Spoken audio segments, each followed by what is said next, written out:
I'm live. Hi. When it says I'm live, I don't know how many seconds I have before you actually start hearing me or seeing me. There's a big delay. It sounds good.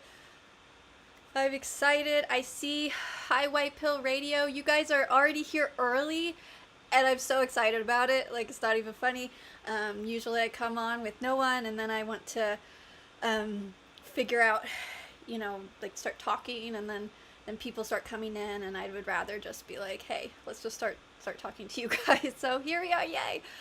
Best one, the Cinder Ace 229. I checked out your page, and now I get it, because best one, the Cinder Ace. So it's actually it's Pokemon, right? Like that. I didn't understand that right, and then like that's why I was always having trouble. But when I went and looked at your description and you explained it in there, it made so much more sense.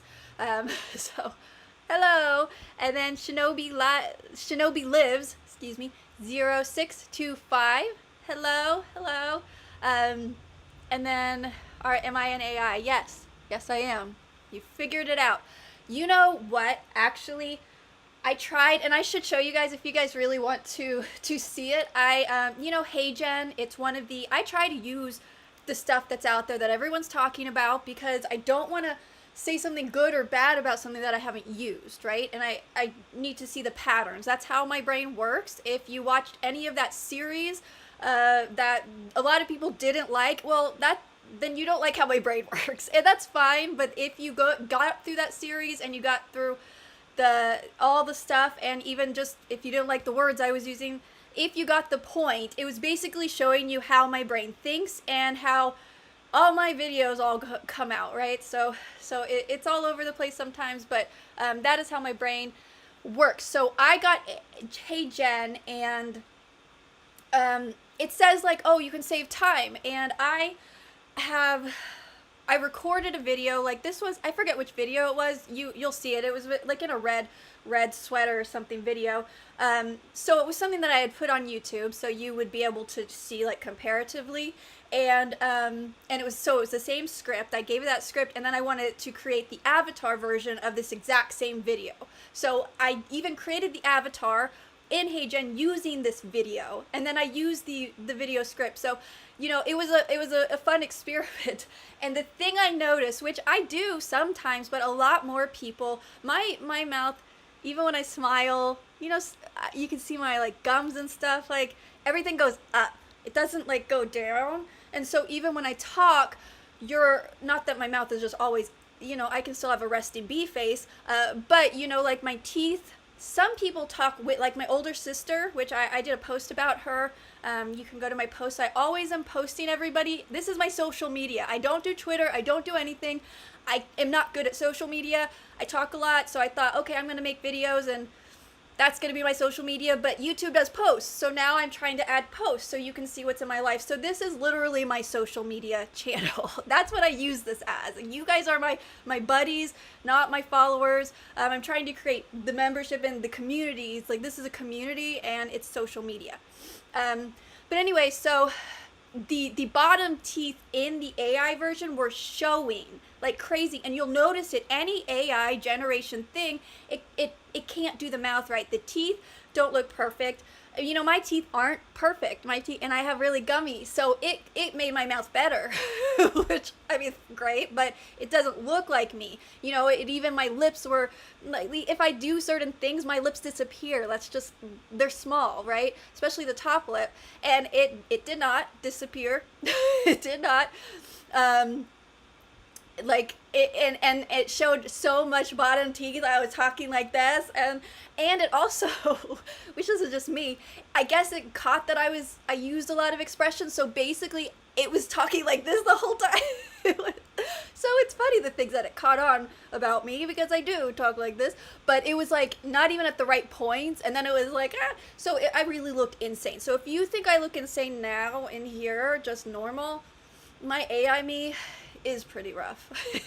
So I don't know if, like, people who talk maybe more normally, maybe they look better, like more asymmetrical to the system, perhaps they have better, but this was supposed to be, I paid for a month, because it was supposed to be the best one, and I didn't even want the free. I wanted to see like what a person would pay for what you would get at the highest quality that, you know, I could afford it at that. So it was, I'm sure it wasn't like the turbo whatever, but it was a paid, you know, and it was the one of the ones that I had been hearing was really great and could save you time, right? So the goal is, I guess, you create like stuff, and then maybe if people don't know what you look like, you could play it off.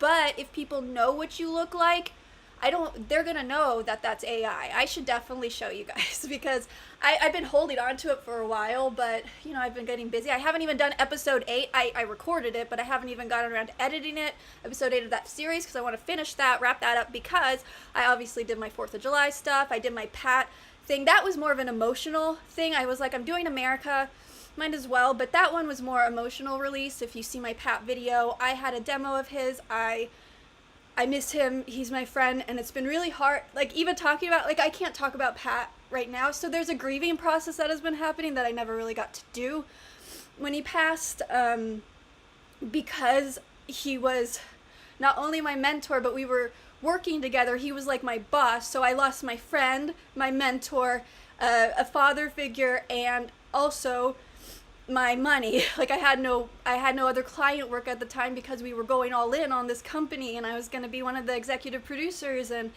so I didn't get to grieve. And so I've been holding on to a lot of Pat's demo stuff and stuff we've been working on because I just couldn't handle like discussing it or get like, and so anyway, that's where that came from. But I have this other series about reasoning. I was really inspired by Chase Hughes. He did, in which I did it in my post, so you can see what I'm actually doing and watching. I like to share what I watch. I'm not the best thing out there. And Chase Hughes did a thing about the Truman Show, which that's my generation. I grew up, and that was like a great movie. And just how he describes that to us understanding truth and how we handle truth, how we receive information, how we block it off, and then sometimes you can take it and you have to figure out like what foundation that's holding, that's not allowing you to accept someone's truth and this and that. And it's the same way reversal if you're trying to reason with people and get someone to understand what you're saying. So it was awesome to see that enlightening. So I got really motivated, and I've been researching all of these theories. Brandolini's theory about I believe he's the one who says that to refute nonsense takes so much more effort than to create it. So if you want to actually be the one of reason and to refute someone says one line. Here's an example. I saw, LinkedIn does this all the time. Internships, free, unpaid, it said unpaid internships equals exploitation. That was their argument. And I'm like, okay, now I have to spend a lot of time because unpaid internship, well, there's a lot of different types. And his solution within it was to pay people. So exploitation isn't just not being paid. I was an intern, I was actually an intern at the Bobby Bones show, intern of the year, 2006. And then I became executive producer of it for 12 years. Okay, so, and then I was running the internship program, and I trained about 10 to 12 interns a semester, and that's 3 semesters a year, the fall, the summer, and the spring, right? I didn't do that in order, but you know what I mean. Those are the ones. And so I, hundreds of interns, I trained in this. So, and it was always for college credit. So, and we weren't allowed legally, I don't know, I thought it was a legal thing, so maybe it was just in Texas, but the company, iHeartMedia, we weren't allowed to hire someone unpaid. We had to show proof of credit. I had to fill out it was a lot of work for me.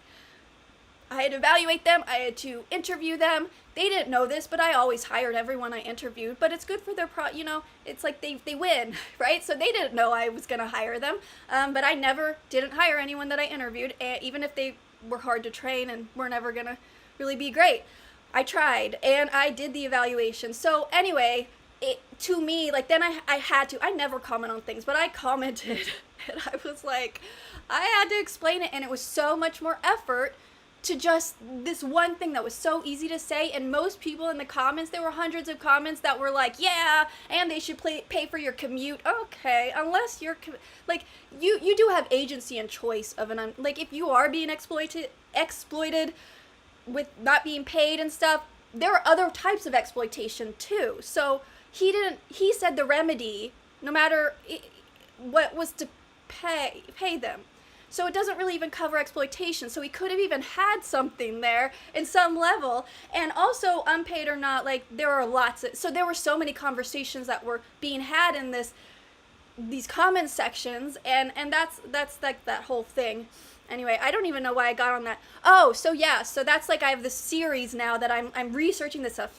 Chesterton's fence, right? That's the theory, which I think is so important, is it's about how before you can tear something apart, like a foundational, institutional, like an educational system, you have to understand like what makes up, like all the foundational points of why it got to this point. Before you can tear down an ideology, you have to understand what made it. And Chase Hughes really brought that to light. And then I was looking about it, and Chesterton's fence was a really good example of a study and data. And so I was just looking at some fun stuff. So anyway, I have like this whole series that's like the trap, and then the escape and it's probably only like 2 parts, but knowing me, 2 parts turns into a lot. So that's what I'm doing research on now. So I do need to finish up my last series. 4th of July just kind of bundled in. Anyway, that's my random intro. I don't know where that came from. But the topic I did come in with, hello Neb Neb, hi, nice to see you. Davis Course, hi, welcome back. Nice to see you again too. Make sure I didn't miss anyone coming in. Best one, the Cinderace. Pokemon, yes. I know, I had seen your videos. I love how like colorful they are. I was really enjoying them. I tend to watch a lot of stuff on the background, especially because I worked in radio, and we were so used to having different feeds. We had the live feed, we had the on-air feed, we had syndication feeds, we were on 80 plus stations, and so there was constantly, and then of course I'm editing stuff over here, and I need to hear Ray in the background because he's doing stuff. They might come over the speaker talking to us, which is a different delay time than all the other stuff that we're hearing. It was a lot, okay? it was a lot. So when I come here and like when I'm trying to do work, I tend to want stuff on. So there are certain things that I just like to have, and then I can glance up. And I felt like best one, the Cinderace, yours were just so like aesthetically nice, and so I just really enjoyed.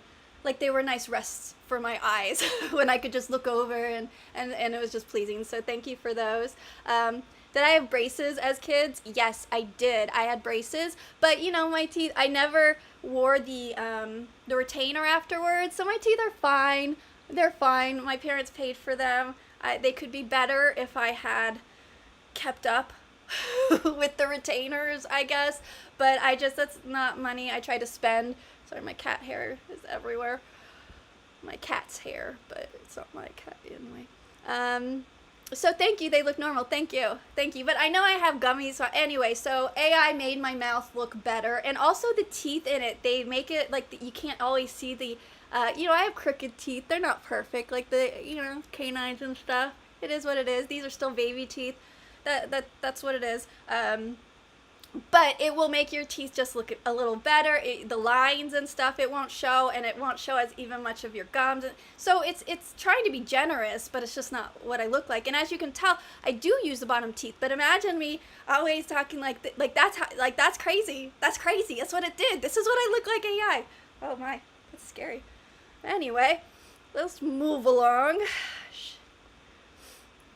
Right, exactly. That's true. Then Davis Course says, shh, don't tell the secret or they'll fix it, and then I won't be able to tell the difference between AI and the real thing. Yeah, I mean, you know what I actually am thinking about with that, and I still haven't gotten to the actual topic of this, but AI, how he said, like, the real thing, when they use the AI filters, because YouTube has announced it, they always announce it, they did it on Etsy, and guess what happened when Etsy was using automated AI filters to figure out the dupes, to figure out the ones that weren't fake, the fake accounts, the products that were duplicating real products, those sort of things? Yeah, guess who they kept taking down? The real ones. Why? Because AI was trying to find the perfect And so it kept choosing the fake ones because the fake ones were made by AI. They were the computer generated ones that didn't have flaws. And so it kept shutting down real stores because they weren't perfect. And YouTube was like, look how good we are. We just announced that we're going to help you creators out. We're using automated AI so we can like cut, so people won't steal your face and do the fake stuff. Watch it. There are going to be so many people shut down because AI will decide that the perfect version is better than the human real version. So,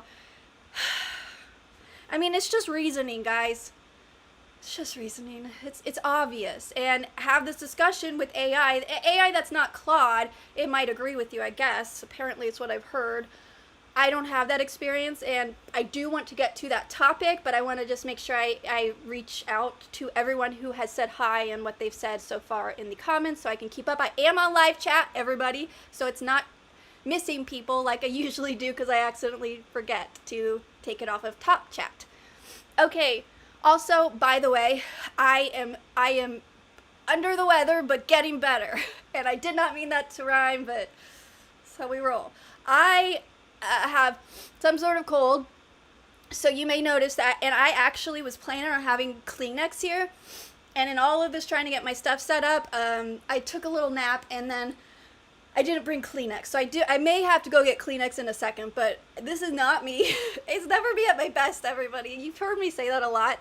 I wonder when I come on here and I'm like, me at my best, if you guys would even know, because I am usually not at my best. Okay. In today's, so we're talking about the unpaid internships.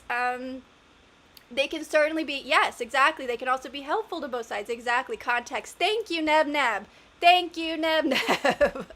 That was my point. It was just such a misleading, baiting, type of topic that was people were commenting like, yeah, and it's just like there are contexts in every single situation, and exploitation does happen, free and like unpaid and paid. It happens. So yeah. Anyway, so again, he could have had a point that I would have agreed with, but he didn't make it.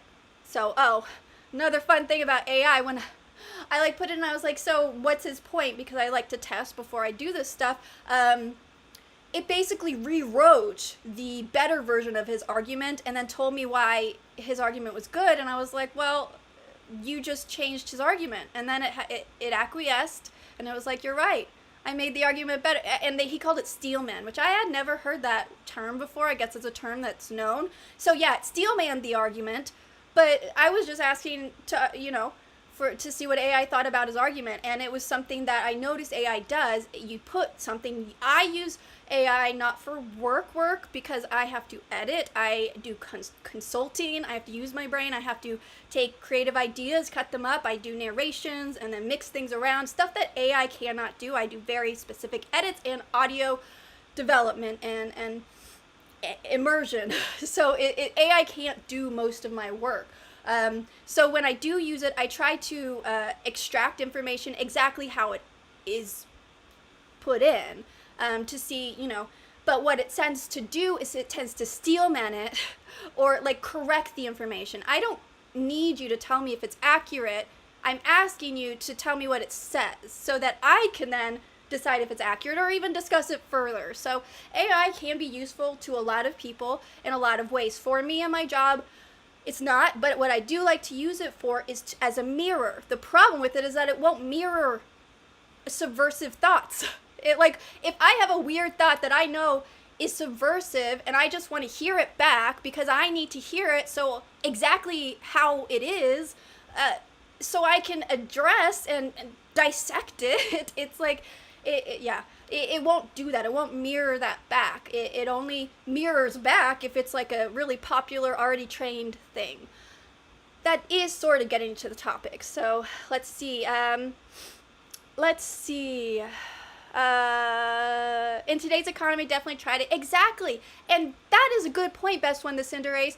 You are describing agency. A person does not have to accept an unpaid internship. They just don't. And in this economy, if no one accepts the unpaid internships, possibly these companies might start paying for the interns. So you know, I mean, that is an agency thing. If you feel like you're being exploited, leave. If you don't know how to leave, talk to someone, maybe not even in the company, but get help. There is support out there to leave. Exploitation is not okay. I'm not okay with that, okay? But I do think there is some agency, and if you feel like your agency is taken away, that's not legal, right? So we need to work with that, and we need to support people who do feel that. If they feel trapped, or they feel, sometimes they're exploited because they just are naive about something and they don't realize what rights they might have. So getting information, having information, being there to help people in these situations is vital. So again, I'm not saying I ran over 350 interns I have trained. This is not me just like a topic I didn't understand or at least have a part in. And I started as an intern. So, you know, like that was exactly, and I was unpaid. I paid school to do the internship. Technically, I just wanted a free, like, easy course because I was doing very hard courses, and this was an internship that was a credit hour, and it just filled in my 18-hour course load with something easy. And then I just never left. So it turned into like a career. But I actually paid to be an unpaid intern, but it paid off later, you know, so to each, and I had interns who would apply to a community college just to get an intern credit so that they could do all the legal stuff, and I could have the letterhead signed by their school that said they were getting credit, and we can do all the stuff. So some people felt like it was worth paying for. So depending on what it is, it may be, but I believe, I honestly, before even that, I guess there's not, I really thought it wasn't legal to not compensate, either by school credit or by payment. I honestly thought that. So maybe there's different law, and that's bad. I think there should be laws against that. I think there should be compensation of some sort, credit or payment. But, you know, again, that wasn't his post. So I just feel like, you know, we all do it, we all say these statements, but just like again, I think it's Brandolini's theory. I don't have the stuff in front of me, and I've been looking at, like, there's like 16 or 17 that I've been looking at, these theories that I'm trying to synthesize together in my head. You ask for a source, I can tell you the person who first said the theory, and then it's all synthesized in my head, and it may come out much like AI, like a hallucination, but sounds right to me. So that's what I'm doing. I'm creating new ideas, and sometimes those ideas are wrong, but I've got to get them out there and then assess them, and you know, it's nice to get feedback, engaging with the good parts, not necessarily saying like, this is nice, but I do think a lot of people default to correcting it when it's really not about what's wrong. I think people should approach things more about, oh, this angle is really interesting, let's talk about this angle. Maybe because you didn't accept or understand this angle or like this angle or agree with this angle, but maybe there's something in there that is worth me thinking about more. Like maybe there is something, you know, so it just feels like it's so easy to shut everyone down, but to really engage with a new idea in a unique way and see where it could run to, you know, that's few and far between. So I'm hoping, and what I believe is, like, all these about 15 people that come in through here, that you guys are these like-minded people. I do not have them in my life. Most of the people in my life do not agree with me, and I don't share my views with them. so that's funny. And then what Davis course, Bobby Bones should, I used to listen to that when I could pick up the right radio station, that the atmosphere was right when I could pick it up. Yeah. It's actually funny. Yeah. Bobby Bones. They're still on.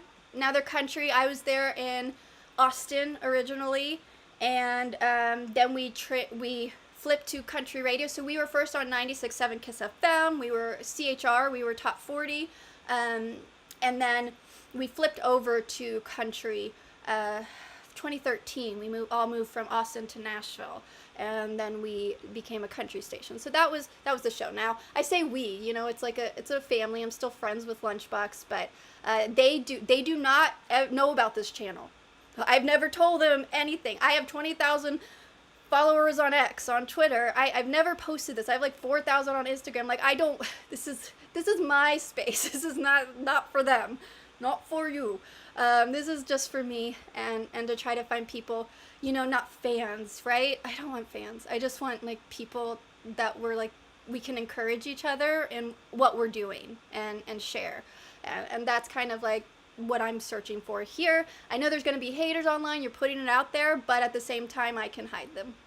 so this is my space away from the world. I live, I was at SiriusXM Progressive for a while. I was executive producer there. That's why I met Pat Caddell there. I met a lot of political people. So again, every other social media that I've ever had, I don't post on them, but they're all connected to like this big world, media world that I don't want to be like this. It's a very interesting. I'm trying it. But if you're just wondering, so where are you doing research for the foundations and the root causes? No, actually, I did use AI to get a feel of like, hey, this is something. Are there studies about this? Is there anything about this? And then it would give me like 3 options. I'm like, I'm sure there's more than that. And so it gatekeeps, it decides which options are the best for you, which are usually wrong for me. But, and then I grab all of them and then I research them separately. If I have a book about it, I used to study neurobiopsychology, so I have a lot of sociology and psychology books still and neurology books. So that was what my major was before I became a radio producer randomly from an internship. So then I would take those and I try to find like websites, but a lot of websites now are just made with AI and you just can't trust only AI. And so I am digging. So it's going to take a lot more research, but again, that also helps me synthesize it and just learn it so that I can say it and understand how it all connects to everything. I feel like there's so many different theories that no one is saying, look at all these together. This is where we're at right now. And that's kind of what I want to try to do with this. So Dr. M69, that's insane to me. You say I didn't see an indicator that the stream was happening. I did announce it ahead of time because you asked, did I finished it without saying it out loud. I still haven't set this up to show these things. So did I announce it ahead of time? I did, and good job on changing chat mode. Thank you, Dr. M69. He's the one who makes sure I change it. I did, and I put it up on, I believe it was Wednesday. And then I got sick, and I put it up for Sunday. And then I got sick, so on Sunday, which actually works out for Best Won the Cinderace because he works on Mondays, and I like to make sure the regulars can show up. He works on Sundays, but he was available Mondays. So it actually worked out, and I ended up switching it on yesterday, Sunday, like morning, to today. But it still had from like Wednesday to Sunday to get somewhere to let people know. And I know Neb, I believe you were the one who was like, I'll try to make it. And I thought, oh, yay, someone saw it. So not everyone's seeing it, but I'm glad that you're here. I'm glad that you're here, Dr. M69. I know it's the worst. Neb 44, you have a cold in this heat. It's the worst. I don't know how to, when you're feeling suffocated, you can't breathe, and you also, it's just outside and the atmosphere is that way. Yeah, it's rough. And then the hot flashes and the cold, you're going to see them like sweating now. It's a hot flash. And that's not perimenopause, everybody. I'm not in that yet. No, this is just from my heat regulation system kind of messed up with fevers and things. So maybe a fever has broken here, or maybe it's the light. Maybe the light's it's not a heat light, but I feel hot right now. Not in a good way. So let's see. Let me see. Oh, Steelman. So Dr. M69, Steel, you think Superman? Yeah. The Man of Steel. Oh, I miss good Superman. Mirroring back subversive thoughts is what yes men are for. Sounds like what you're looking for. Yeah, not really. No, subversive thoughts, I guess. I assume that's a joke. Yeah, the subversive of the mainstream. Subversive against woke thought. So, thoughts, that have real opinions, and it just wants to hedge. So it hedges everything you say. Yeah, AI doesn't like me. That is what this whole topic is about. And there's actually study now. So it's not just me. It's not just me. There is an MIT study that has been released. And I messaged my niece because I always vox her. And we work together. I trained her to be a producer and all of that. So she has her own clients and stuff. And we vox we use the Voxer, so I do voice messages to her, and I always, like, she's the one I rant to because she works in this production space as well. So she's the one I rant to about AI, so I felt vindicated. I remember I messaged her on, like, Friday about it, and she actually laughed and was like, yeah, you've been saying this, but now there's a study, so now I at least have one study, not proof of, and I really do appreciate Spencer Pratt putting that into my mindset and helping me synthesize that, because he recently released that video, and he was saying this is evidence, not proof, and I think that's so important, the difference in that. So I'm going to really work on all my stuff is evidence of conceptuals, not proof of anything.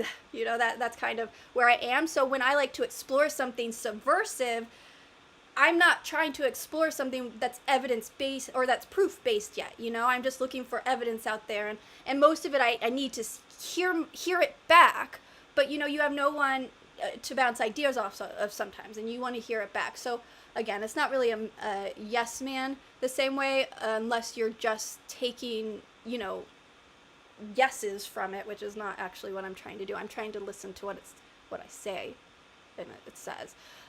But what now I can do is I can rewatch my videos, and I'm like, huh, sounded good.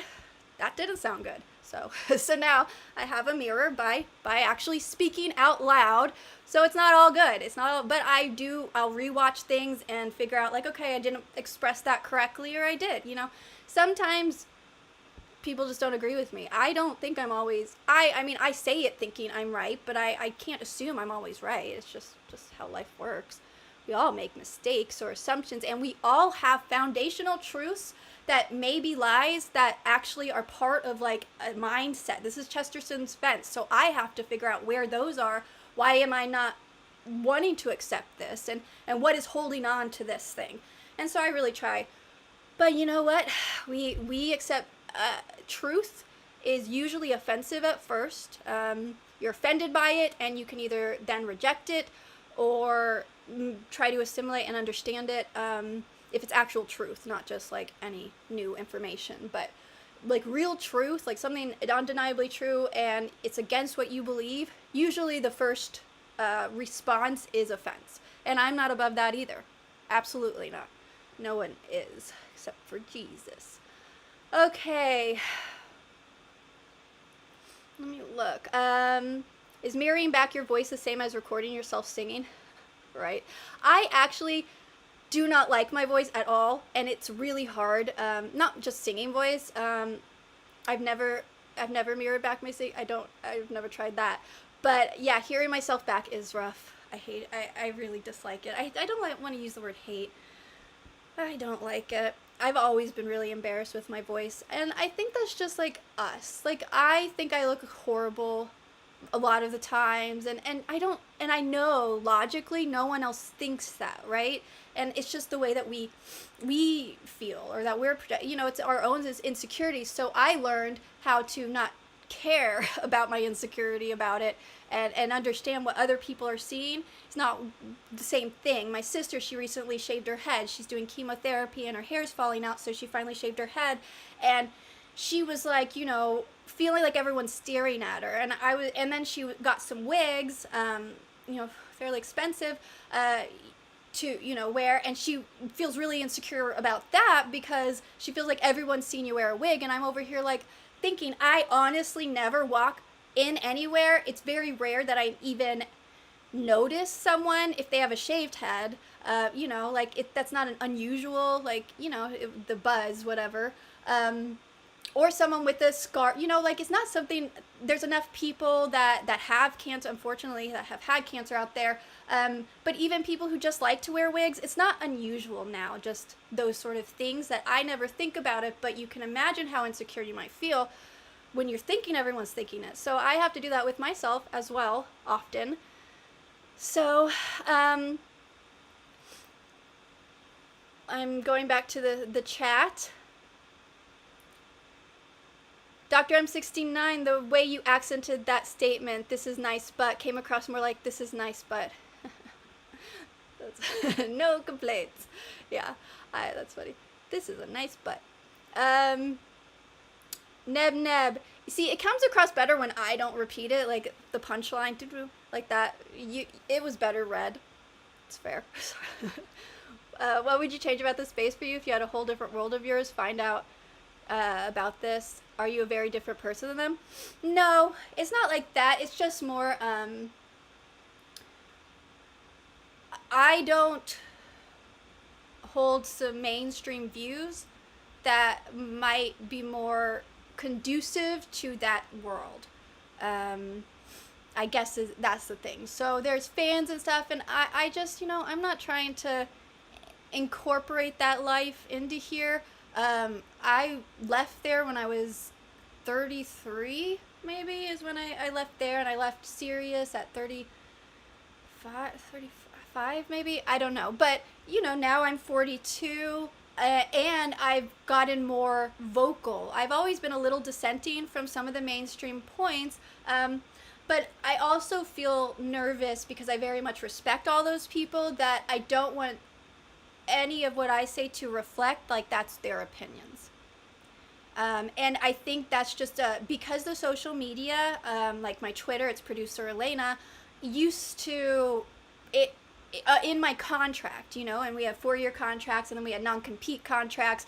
It was reflection of the show, so even Instagram, anything I did was, I could be fired because of it. Now I'm not obviously in that way, but that's always how I felt. Like, what I do is reflecting of my clients. It's reflecting of anyone who ever uses my name anywhere, and I have a lot of clients from California, who would be more offended than I am when they openly tell me their views, which they do, often not knowing that I'm the person that they are insulting vehemently.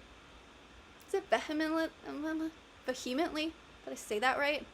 A lot of words I learn just by reading. I used to read so much when I was little. Like plethora and plethora. Like there were things that I had to learn the hard way. Accumulate. Guess the way I used to say that. That was a fun day in class when I used that the first time wrong. So a lot of words you learn, and then so when you can hear the dictionary use of it, or speak it out, it's very useful, because sometimes they don't sound right. So it's not really, I wouldn't change anything. It's just then it would be out there, and it would be a lot more, burning bridges, and maybe hurting people's feelings who believe the things that I don't, and that I've always let them, I guess, hurt my feelings. They don't really hurt my feelings, but you know what I mean. I think it used to more. It's just after a while you get a little desensitized to it's being name called, without people knowing they're calling you names. So anyway, it's not really like a big change of how I would be. It's more of a change of how I would feel. I would feel a lot more suffocated. I would feel a lot more just, I would feel just not as comfortable. I know my comment section would be with a lot of old listeners and things, and that's not my world anymore. And I just feel like that could move the conversation where I don't want it to be, versus actually play in this pool. You know what I mean? So this is a kiddie pool, and I'm very happy with it. So that is the main difference, is that I like the small room. I don't like parties. I like 1 or 2 people get together. I prefer just me and one person. So I am that person. I even with my family get-togethers, I hate them so much, and they know this. I hate them with a passion. I want to hang out with just one of my family members at a time. I cannot really get to know my family with all together in the same way. And when I had been away, when my little sisters, when I left, they were still in high school when I moved away. And then I was so busy. I never traveled home I was always working during the holidays. I was the one on the boards working. And so I didn't get the same vacations that anyone else did. I was the executive producer, and I'm going to let my assistant producer who gets no money lose their holidays? No. So my holidays, Christmas holidays, were everything was moved around. I get a day here or there, but I didn't get the same space to travel the same as some of the other people. which I was fine with. I was fine with that. But it did cause me to not really see or get to know my little sisters. Me and my older sister, 3 years apart. We were very, very close, and we were. But it was just my little sisters, them coming adults and coming into, and then like their husbands and stuff. I just never really got to know them. So when I get to like spend time with just one of my sisters and her husband, I feel like I get to know them in a way that I never got to because I was gone for so long. So that's also something there. Okay, I wonder if changing the time changed the notification for this. It could have, but at the same time, I mean, if I put it on Wednesday and I only changed the time on Sunday, realizing that this cold had not gone away, I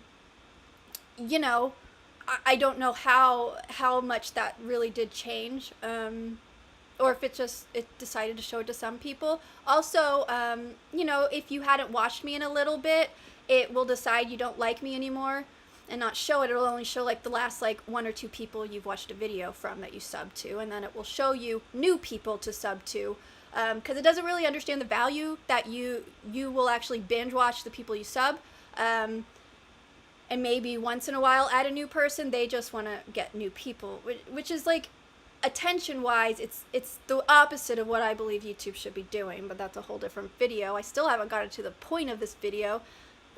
I've covered little pieces of it, but okay. Yeah, so similar question. Do I have 2 identities, one online and one in real life? No. No, I just don't. When I share, I think I've told you this before. Once my sister did finally ask my viewpoint, I did not bring it up on some stuff, and I started just talking about voting. just yes, and she ended up within less than a minute yelling at me and then saying she couldn't do it and hung up. So that's why I just don't. It's not that I'm a different person. It's just I get here, I'm more open. So you're gonna see more of probably me than I get to share with my family. I respect them, and I don't feel like starting a fight with everyone or we have very different views. Can you imagine having left-leaning and right-leaning people actually discussing that? Well, they discuss it. Because that seems to be how it works. They discuss their stuff all the time. And I don't.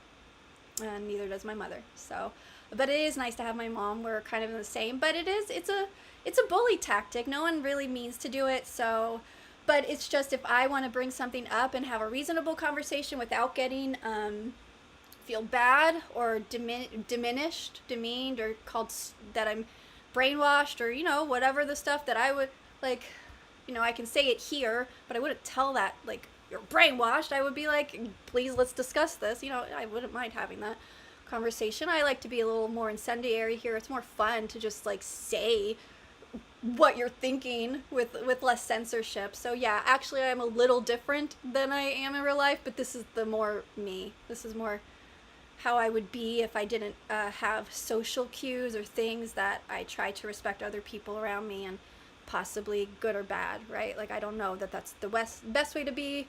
So yeah, that is the identity, my double life.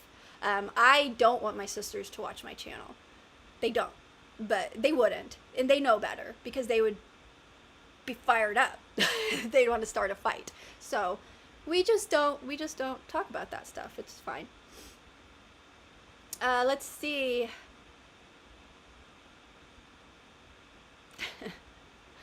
Dr. MC69 has a funny, I appreciate your menopause joke. Yes. He says, I haven't been through menopause either, but maybe if I identify hard enough as a woman, I can get there eventually. I find it very funny. This feels like I don't, but I'm just tired. I'm not, but I do. I laughed in my head. You're a boxer. Yes. Oh, White Pill Radio. I haven't heard about sandwich today, so I don't know your sandwich joke yet. Maybe I missed it. If you do like Christian content, go to White Pill Radio. He does a lot of videos for men, Christian men, and I know he's trying to work on some stuff too. So definitely go check his stuff out. Nebneb44, that's a really good point. When I have taken the time to actually write my deeper thoughts down, it captures them in a way I can't do in my own head. Yes, and I can analyze it much better later. Thank you, Nebneb. It is how I do it, especially when you're separated from it. I can judge you over there. Like, I can judge me over there, but, like, judging me here, it's more personal. Like, it's just harder. It's harder. You think you're right. You need to hear it. You need to present it, you know? And so, yeah, it's definitely something I need because I don't have the group. Usually I would use a human for this. I just don't have that yet, which is what I'm hoping you guys are more helpful for. And then I offend people all the time. I must be full of truth. Exactly. I mean, we could be. I know it's a joke, but truth really can offend people. It offends me. I was offended when I heard some truth about sickness, and I remember yelling at the screen because I was watching my pastor online, and he was saying something about how if you're decorating the hospital bedroom, you're identifying with this sickness, and you're keeping it longer. You're creating a life for it. Like, don't make it comfortable. And you just start screaming, because I was very sick for 30 years. Since I was 14, however many years that is. I was very sick, and you start like feeling personally attacked by that, but then you start listening, you're like, I see what he's saying. He's not saying never buy flowers for someone, or so. He's making a point about what you accept you can build your own cage with, in all different ways, especially with anxiety, and identifying with being sick can trap you. It is absolutely true, because I've been there and I've been trapped, and I still mentally have to pull out of the trap. I was feeling so sick, I kept wanting to cancel because my stomach is doing this fake attack thing where it's just, it feels like it's being squeezed right now, and this is just, it's a fake attack. It comes every once in a while, but you know, I'm not agreeing with it, and I'm not gonna not do what I want to do and let my body be in charge of that part. And the reason why it's doing that is just it's trying to pretend like there's an ulcer coming. There's not. I know the difference. It's just my body gets in these weird muscle trained habits that it used to have. So I can tell the difference of a real, like, this is something wrong, and something that my body's just muscle memory. When it feels slightly off, because something's off, my body starts going back to the same symptoms that it used to do all the time. And I'm like, this is a lie. You're stupid. But you can start getting anxiety about it, about like, oh no, it's back. But it's not. It's not possible to be back. I used to wake up sick since I was 14 for 3 hours every morning, starting from about 3:30 to 4:30 in the morning, depending on which year it was, until about 7:30 in the morning. I would be throwing up, unable to like function. So yeah, I'm gonna say I'm healed now. I haven't thrown up in, I can't remember. So yeah, let's just sink in on that. Anyway, and I do a lot of stewarding my body. Like, I do care about trying to eat well, and so I'm not like against natural things to help your body, just for the record. Okay, let's see. Sounds like something similar for you here with recording your thoughts. Yeah, it is true. I've never been able to say this stuff out loud. Well, I have to myself, well, to God, because I believe he listens. But yeah, I'll like talk at the screen, and this is actually the day I made the first video that went viral. It was my first commentary like this video. I never thought I would do this. I never thought this would be something I would actually share my thoughts, whatever they were. Yeah, crazy. So the first day I was watching something on this is where my TV is over there, on TV. It was on YouTube, because that's where I watch. I have an Apple TV, and I was watching it, and it was about like the dating, and it was like women blaming men and doing all this weird stuff. Anyway, I was talking to that TV, and I was like saying these points. So then I decided I was just gonna make a video. This is the creation of the channel. So we've been trying to figure out exactly what it is, but you know, it is. I do think that's just a space for me to share, and for you guys to maybe share, and then maybe I can find your channels, what you're sharing, and we can just like try to help support each other and the things that are hobbies, the things we like to do, because this is not, I do have like monetization on it, but this is not like, my plan is not to make this like my career. If I can get a little money, get a little better system, equipments, all that, that's great, but that's not like the goal. And so, you know, But I wasn't going to say no when it offered me the monetization. Oh, I'm not crazy. Well, you know, who gets paid to post something on, so if I was going to post anyways, might as well. But it doesn't like what I say. It doesn't usually, because I don't necessarily post like trend stuff, although it did really like my 4th of July like tribute song. And now I don't know if that hurt me because now it like only is showing my stuff to people who are like wanting 4th of July. I don't know, because I noticed the algorithm really screwed up. You might notice I saw Film Cult. They usually get like 30 to 50K at minimum, and they only had like 800 views on their last video they posted a few days ago. Something's broke. Anyway, let's go. Recording or writing things down. Oh man, I lost where I was. It's also good to help you remember. It is true, it is. You're right, especially when you write it down with hands. It helps your memory. Handwriting, which I do. I have. You might appreciate this, everybody. This is. If you think my brain is crazy, like this is my life, guys. This is how I roll. These are my notes from meetings. Like I'm telling you, this is. If you think I'm this is me. And I did this. This was one project that I just needed to create a draft on. Yeah, I understood this, and I created a really great draft for it.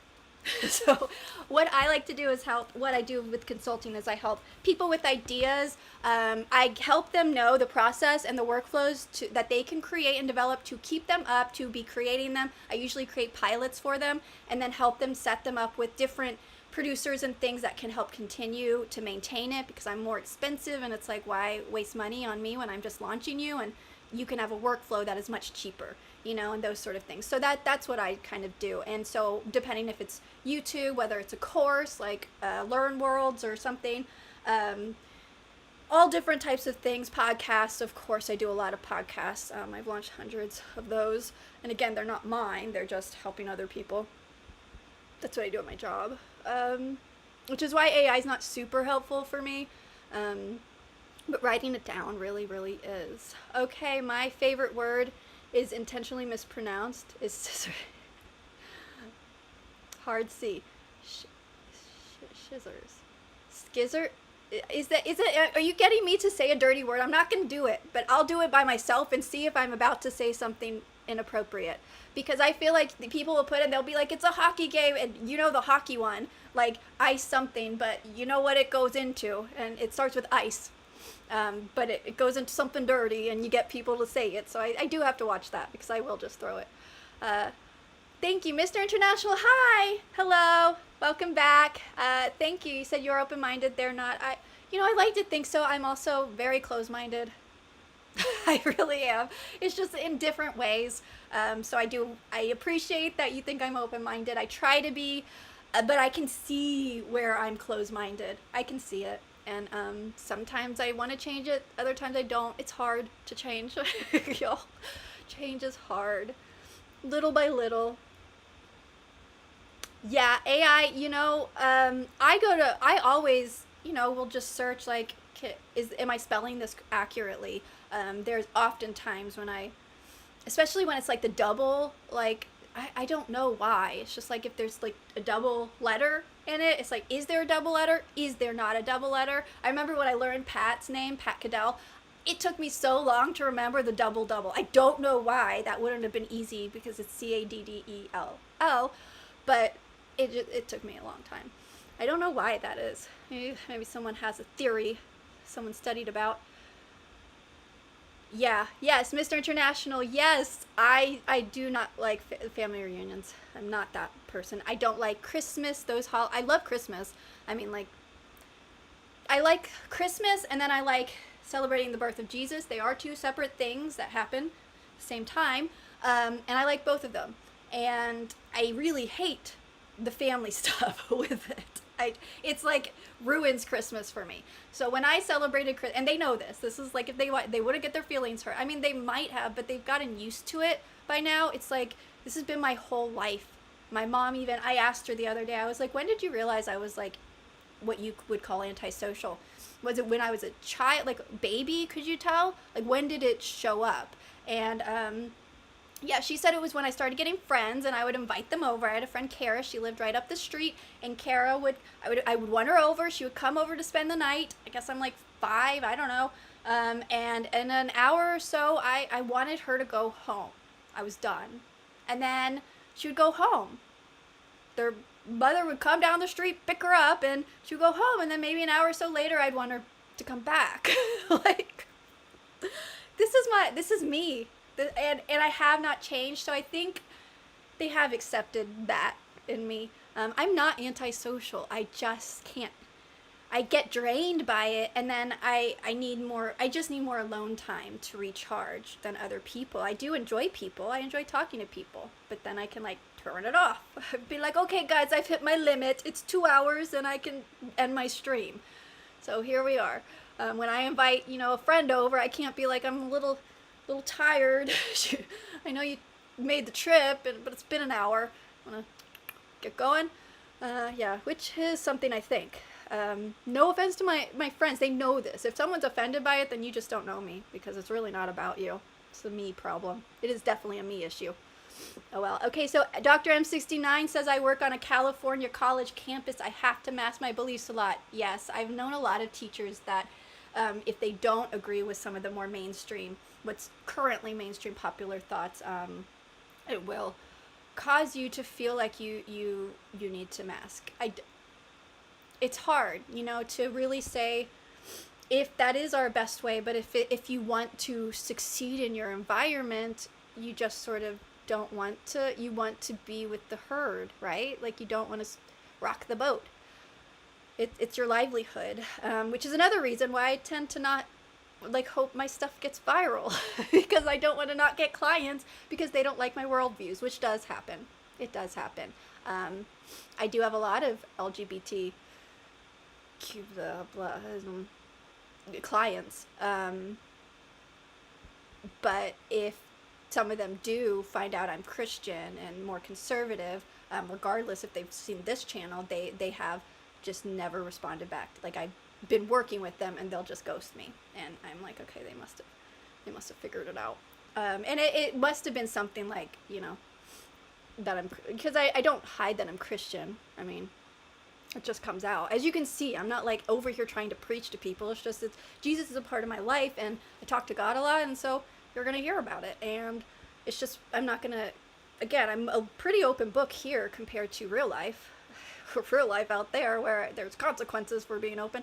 No, where I could, cause rifts that just aren't worth it. It's just not worth it sometimes. But I'm not even that conservative, is what Dr. M69 continues. A lot of my positions were mainstream liberal about 20 years ago. That is true. My older sister the other day, because she got the wigs, she got one that was like blue at the top with the white, and she's never been a person to dye her hair like that. She would never do that. She's too vain, and she'll say that. So this is not just me. We're too vain of a family, even if we were all like that, to just do something that doesn't look right. So she got one that was more playful fun, but like she wouldn't do forever, and it has blue hair on top. And I was like, oh, you look like a liberal now. And I laughed and said that to her, and she was like, yeah, I guess I look like who I really am. And then I kind of gave her a face, because I don't consider her that extreme in that way. Like, she still gets offended, but and then she laughed and was like, I guess I'm not really a liberal. So, at least she doesn't even think she's a liberal, and she still will hang up on me. So I guess a lot of liberals don't really relate to that anymore. So it's this whole like wording, it's hard to really describe who people are at different stages, because it all means something different now. Are you conservative? Are you moderate? I used to be moderate. Now I would call it conservative. And I've gotten more conservative as I've aged, I guess, but it's more just conservative because it works better in my life. Like, I succeed more when I follow the rules of Proverbs. It's just working for me to follow this stuff. So anyway, we have Adam Bailey 2523. Hi, hello. Do you think AI will try to control us mentally before sending the Terminator? I think they're already doing that. I think the elite people are trying to control us. That is actually what this topic is about, this whole thing. When I came on here to do, let me see. Yeah, best one. I'm reading the final comments so then I can get into the topic. I don't think I know the ice hockey thing. Yeah, you just want me to say it. Yeah. I'm not gonna do it, but I'm thinking, and that Christmas tree should be going up pretty soon. It really should. My Christmas tree goes up in October. So, by the way, so we're getting there. But you know, Christmas in July. And then, okay, so yeah, do I think now that we're kind of caught up on the chat, do I think AI will try to control us mentally? I believe what it's trying to do is to stop the reasoning. It's trying to persuade us, and it's been doing this. So is the media, so it's not just AI or anything. AI is not sentient at this point. The ones that are public, they're just like mostly LLMs. I don't believe LLM is actually AI. I don't think that's what it is. It's not going to be the future of AI. Perhaps it was the start to get them to understand something, but there's not a lot that it can do as transmuting information into wisdom, information into knowledge. Knowledge they haven't figured out how to do that. So it really is just a misnomer at this point. It is artificial, so it's fake, it's false, it's pretending to be intelligence. But if you think the artificial just means like man-made intelligence, you know, like something that's made, that's not it. It's really using the artificial as in it's pretending to be intelligent, it's pretending to have wisdom, but it does not. So that's what LLMs are. Will we get to a point where they actually have wisdom?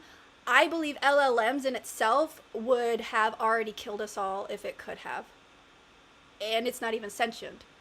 I believe they create the systems to prevent its destruction, and they see humans as like an issue, differing thoughts as an issue.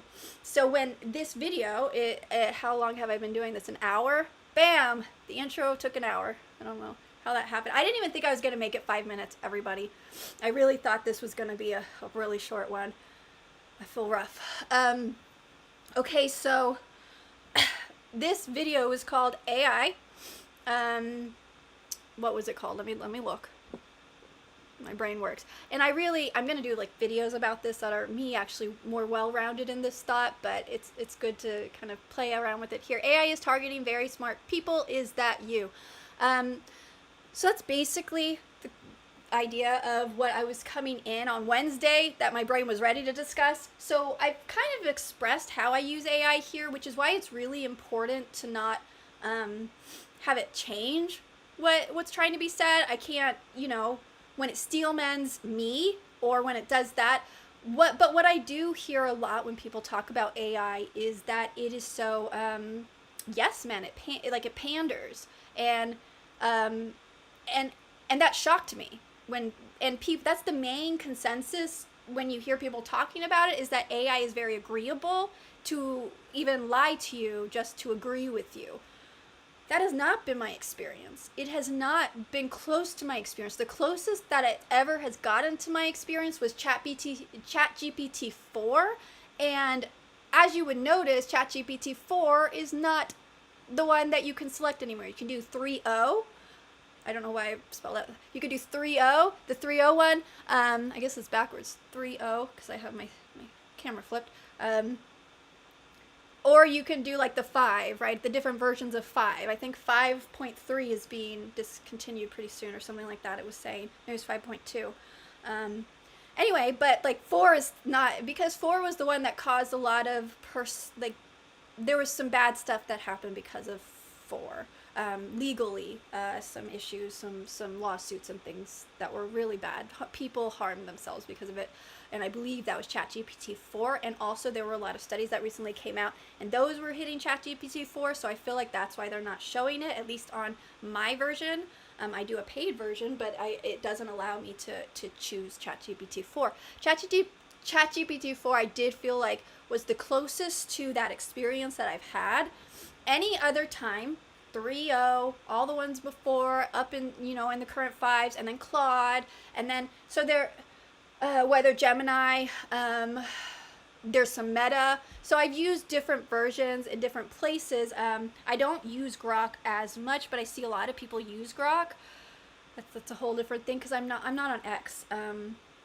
and I don't know if it's available somewhere else. I haven't ever actually looked for it. I really should. That should be the next one I really incorporate. It's hard to use all of them, and a lot of times I paste the same things into them, trying to hear the difference, see the difference.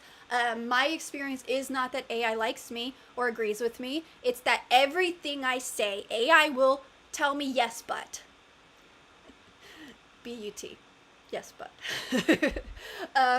It will be like, I see what you're saying, but but this. And then it'll give me all these information, these fake news things, and all these sources from places that are not even relevant. I've showed you even pieces of things, like Google is the worst at it. Google is probably more of a yes man, but it's also a no man. Like it gives you so much bad stuff. So I have a post that you can see where I asked a simple question. Has Michael Jackson, and I think I just said, has the movie Michael made it, you'll see what the actual post says. Has the movie Michael made it past $1 billion, right? That was it. It said yes, and it used a Facebook someone, and when you look at the Facebook thing, even the Facebook thing didn't say it had. It said it was going to be. It said it was close, but it hadn't surpassed it at that time. So it said definitely yes. And then I was like, that's not true. And then it like backtracked to the yes man and was like, you're absolutely right. But then it started hallucinating just to save face, I guess, so that it could regain trust. But let me tell you, if you're trying to regain trust with someone who already knows information, you're going to lose it with bad information. They say it gets 80% right. So how many, that's millions, like millions wrong within an hour? Like every hour, millions of hallucinations, more than that. Like that 80% right in a computer is not okay. That's a broken computer. I don't know why it's acceptable here with information sharing, but whatever. So then it decided that because it was clearly wrong, instead of looking for box office information, there are many sources that have numbers. There, like many. It's Google. It could have searched it. That's what you would expect it to do, right? No. It said, you're right. Michael hasn't even come out. It's not scheduled to release until April 25th, 2025. So yeah. I decided not to use Google that day because it was an off day for Google. So I was like, let's let them figure this out, and I will come back later. But so again, I think Google has more of the yes man attitude in general, but if you use Notebook LM, even though it is the same AI, I think it's still using Gemini, it actually is a very contrarian yes, but thing. Like, and it usually doesn't even say yes. Usually it just like, it disagrees and tries to give me 10 or 15 reasons why, like it tries to persuasion bomb you.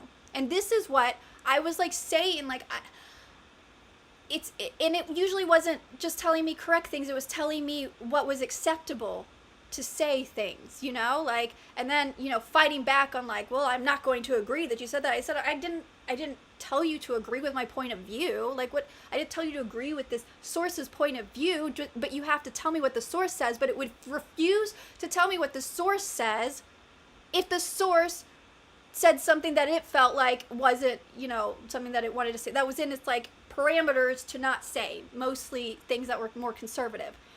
So again, when you look at this, it's not just now. You look at what the data has been trained on and the time period that it has been trained on. You're dealing with AI. They're putting the exact same LLMs. They're not new ones, not retrained ones. The ones that have been trained over the most divisive generation that in my experience, in my life, that we've ever had, to only one side is who was giving this info. It was trained on wokeism.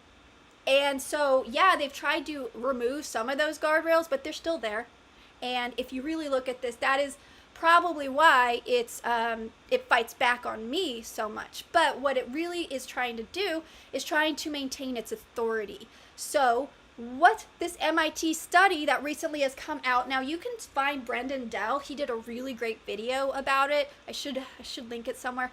Brendan Dell, Brendan, that's the word I am saying. Dell, Dell. I don't think any relation to Michael Dell. I don't know this, but I don't think there's any relation. He does a lot of stuff about AI, and I like to watch him. I also watch House of L, AI, and also House of L, if you know her. But so what Brendan Dell recently was talking about was this MIT study, and I haven't gone through and actually looked at the study yet, so this is coming from his video, and what I was gathering from this video that I now want to look into, and I have to find the source information. It just takes longer, and I haven't been well. But what it actually said was that a little pushback was like, it will try to give you a little persuasion, whatever, but if you are giving a lot of middle range, it will persuade you a little more, and then the more you push back, the more straight up you're like, you're wrong, it will start persuasion bombing you. And I say it, like all the AI works different, but they tested it over all of the AI that they could, and they were pretending that they were marketers for this company, all the same information, and they wanted to give it information that wasn't the obvious, where the right answer wasn't the obvious answer. My light, what time is it? 8:42. Apparently that light is scheduled for 8:42. I like to schedule my lights at random times, so I didn't know that was 8:42. What a random time. I don't even know what I was saying. That light distracted me. So yeah, so MIT said that, so it's trying to maintain its authority, and if you just tell it's absolutely inaccurate, it is trained to start persuasion bombing you. It's actually a rhetorical, psychological manipulation. It's a way that to persuade. It's well known over like centuries, so it's not like a weird thing. And so they called it persuasion bombing, because then they start to give you just all this information that sort of kind of maps out to what the answer why their answer is still right, and why the more you push back, you're just like, you're wrong. Like it won't do it as bad if you're just kind of like questioning a small thing or this, but the straight up you tell it it's wrong, the more you push back, which you can imagine I push back very clearly, the more it will start to persuasion bomb you. And so like what they actually gave it was where the data and everything, if you really looked at it, you looked at the reason, you looked at the exact thing that they were talking about, the questions they were asking, the obvious answer to what they should market, what they should push, this company, where their demo should be, all of this stuff was not the obvious answer. That was the trick, was that it was correct based on this, but it's not the overall what you might think would be the answer. So they were testing whether, because AI tends to just default to what is the obvious patterns rather than look deeper. It skims and then tries to pattern match to what's already been known and said, so it can't synthesize a new pattern.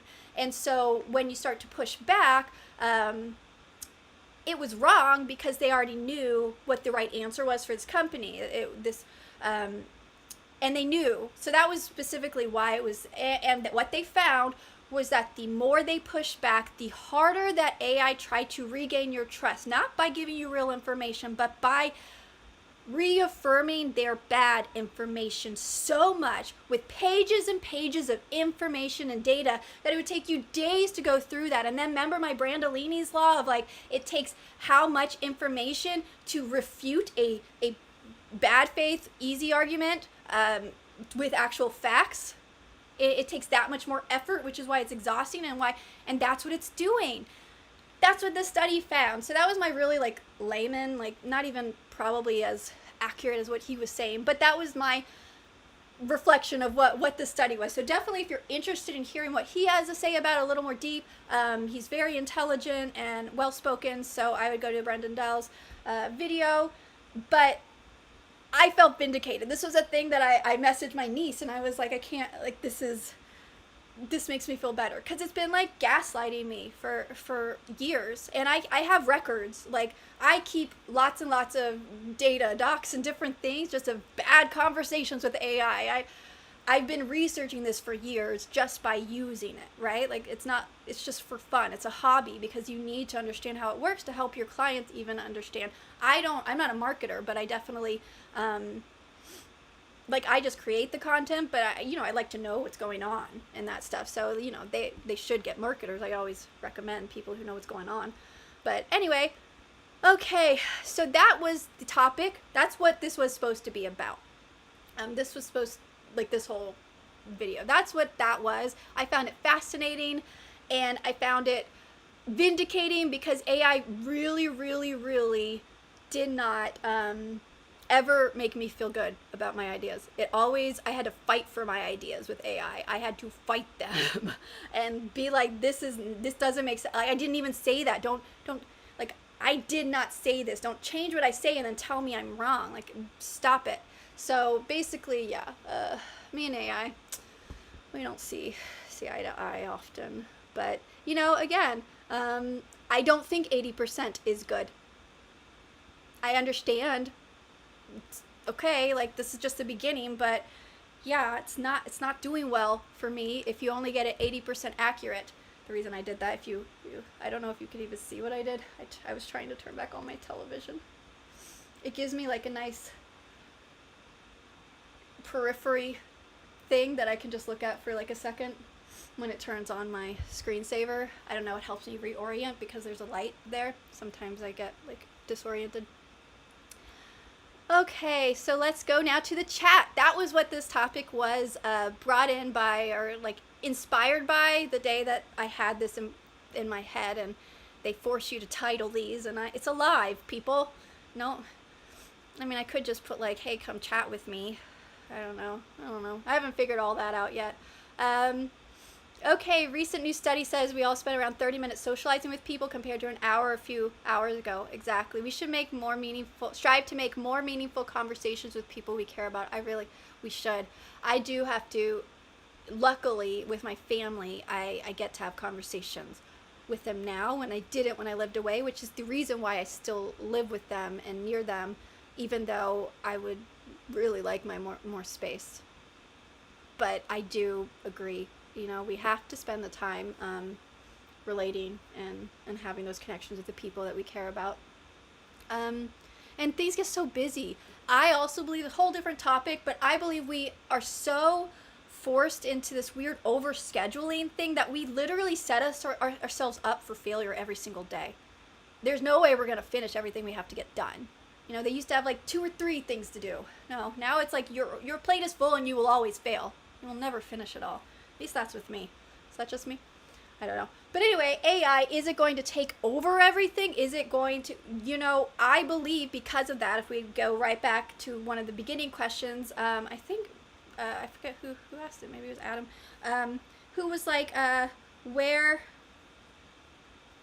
do I see AI like being like a Terminator situation? I absolutely see it trying to manipulate and use, because I see that's what the elite, and I say elite, it's just people with money, right? It doesn't matter who it is. Anyone who's in control of something, creating something with the money right now would be the elite, right? And it seems like they just want to manipulate you. They're using addictive tactics, just like the food industry is. They call it big food now, right? Everything is using these addiction tactics to manipulate you. That's just how it works now. We all know this. It's been happening, but now it's just blatant. They don't even hide it anymore.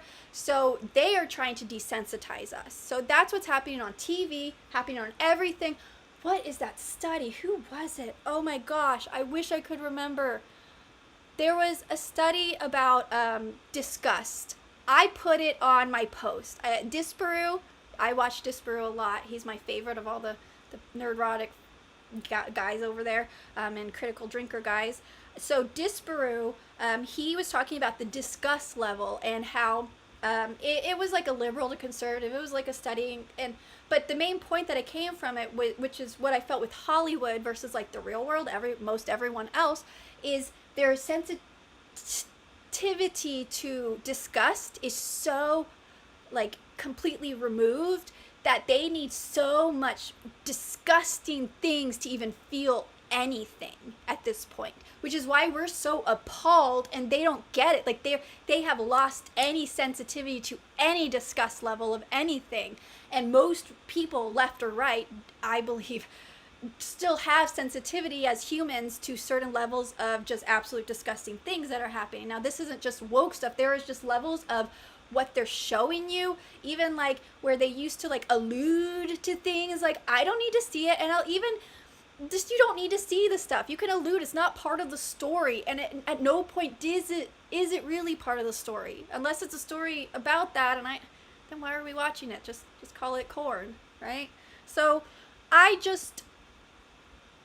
So we are being desensitized. We're being desensitized with modesty, with any of that. And the reason they're doing it is not to give you freedoms. It's so that you don't think that the most immoral things are disgusting anymore. So they have to do it with small things first. With the little things. Oh, just a little, showing a little skin. Okay. I even show more skin than I think should be done. I'm more comfortable, in Texas it gets very hot. But, little shorts and things. Like, I understand. I have conflicting cognitive dissonance here because I've been trained into these desensitized ways. And so I'm not fully desensitized to a lot of things, as I think more normal people aren't. But the more you're in and wrapped into that, you're desensitized. The more you allow yourself to watch the thing that kind of made you uncomfortable, you're going to not ever think it's uncomfortable anymore. And then you're going to need a little worse than that to get that same. It's just like the heroin or something. I'd never taken heroin, but I do watch Anton Daniels, and he just did like a video about this heroin addict, and she was talking about how she literally felt good once, and she's been chasing it ever since, and I believe she was recovered now. I hope she is. But, it's an addiction thing, and it was really interesting to hear that and hear how our addictive tendencies are being played on. It's not as extreme, but that's what they want. They want us to get to the point where we're so desensitized to logic. This is where AI comes in, to reasoning, to using our own thinking, to spending that time. People naturally, our brains, they're smart, and they you call it lazy maybe, I could call it lazy, but we like to find the path of least resistance. So once you read something once, like say a scripture or something, you read it once. That's why you should read a few different translations that you trust, because a lot of translations are extremely deceptive. Some of them I wouldn't even call them translations. They're just weird interpretations. Message Bible, I'm talking to you. But anyway, so like the more you repeat it over, it's like your brain isn't even recognizing the words anymore. It's filling it in, and it's what it does so that it's for speed, which is what AI does. The element, it just skims. LLM just skims, and then it just decides what you said based on a few words rather than actually reading word for word, where you actually might have put a not in there that changed the entire meaning, and all it did was think that you said this meaning. It does that to me a lot.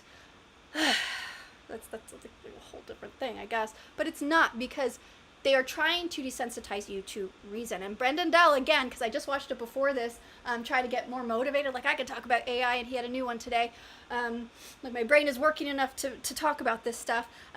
What was his new one about? Shoot, I just watched it, and it will come back to mine because it did, but my brain is rough right now. What was it? I'm going to have to actually look. I have my thing up. Let me find him. He is A, B, C. He's a B. Oh, best one, the Cinderace. Accidentally landed on you. Brendan Dell. Okay. Nobel economist just revealed the only safe way. Oh, that was the bubble. Then maybe it was L. House of L. That's H. That's going to be hard to get to, guys. A, B, C, D. Oh, man.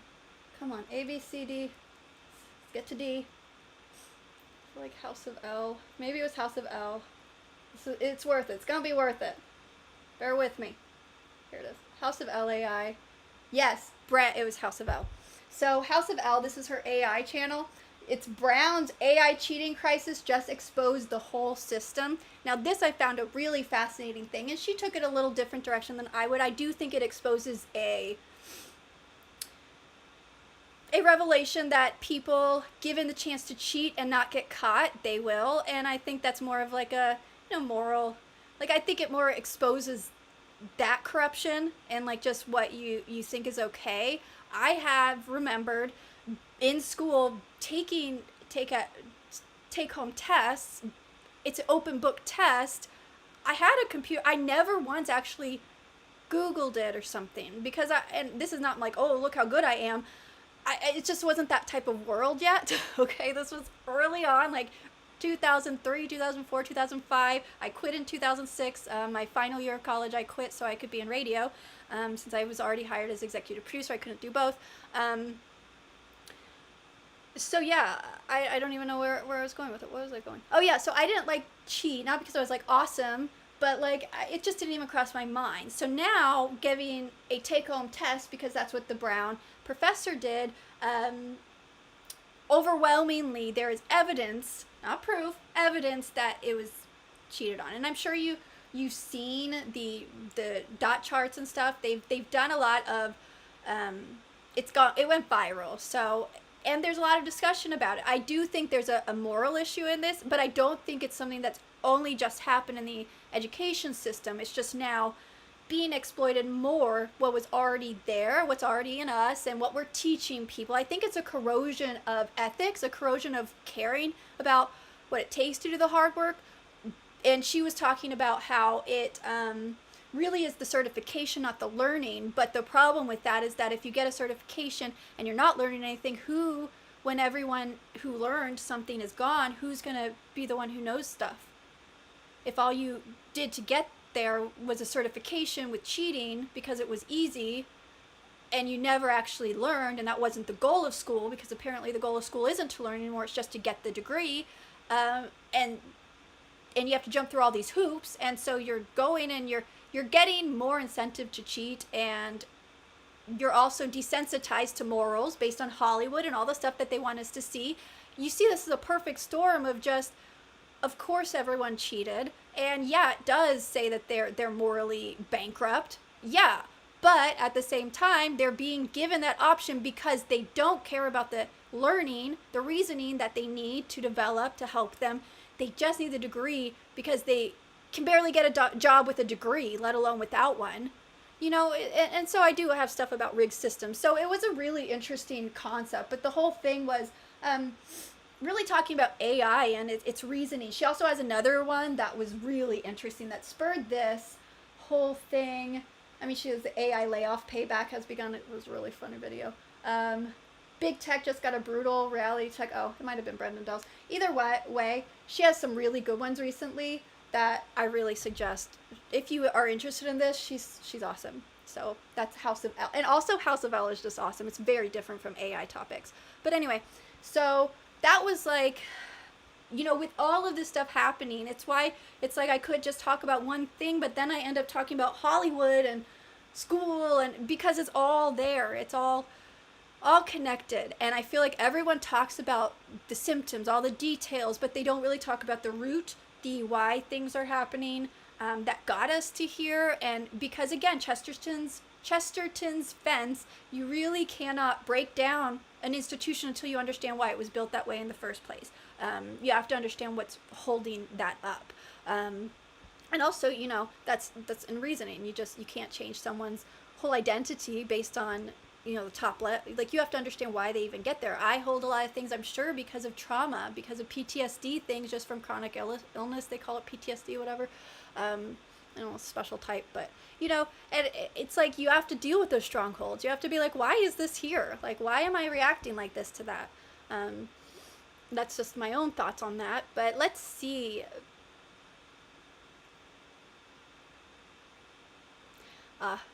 Dr. M69 still when he mentioned the hockey team thing. Asmongold played a video. I think it was Asmongold. Might have been. No, it might have been Nerdrotic.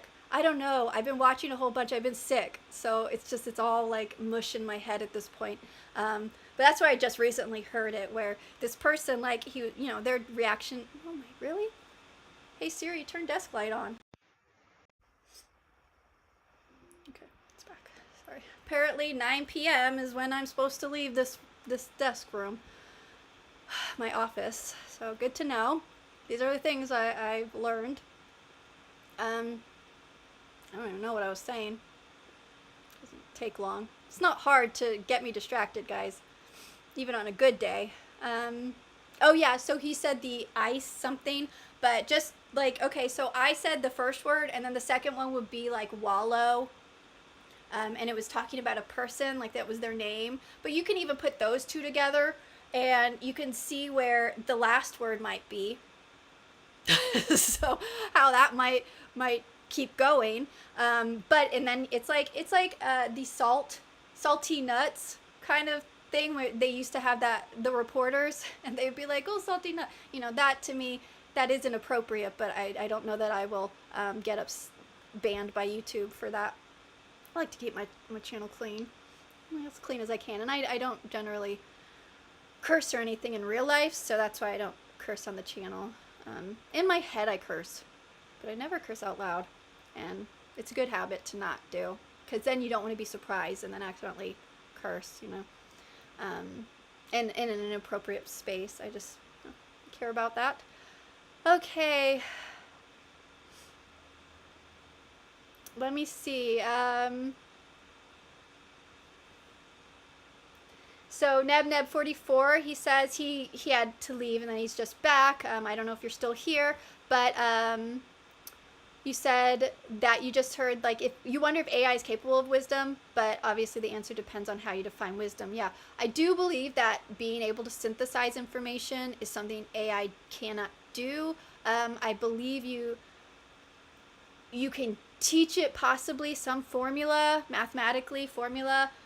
When I go into Boole's concepts, his early concepts before they were taken, would be about creating like logical reasoning through mathematical formulas that aren't predetermined by variables. So you can sort of create your own variables within the system that have these rules, and that was kind of the theory for it. And I do think that maybe that's what they're working on in the back corners of how to mathematically develop actual wisdom, because at this point I think what they probably have been working on is how to give information that is wisdom, so then it would be able to connect that this is the info and this is the variable of, like, this is X, the info, and this is Y, the wisdom, and the wisdom doesn't come until the info, right? And then you'd have to input so much wisdom based on these different connections. It just feels impossible. It feels like impossible, really, in that sense. But the thing that they would really have to figure out is how to transmute something, which that's very physical. Just with energy is not very easy, right? To change something completely from one type of energy to another. Something coming from info into, like, even intelligence of some set of how to use that and how to apply it. Yes, you can define wisdom in a lot of different ways, but basically how to use and apply it in some practical, functional way, how to look past just the info and make pattern understandings from it and develop, like, what you should do with that, because, I've also seen this happen and it seems obvious, because there's ways that seem right to men, but the path thereof leads to death. And it seems obvious but then you actually have examples in the past, like say socialism, of it not working. We don't have one example of that working.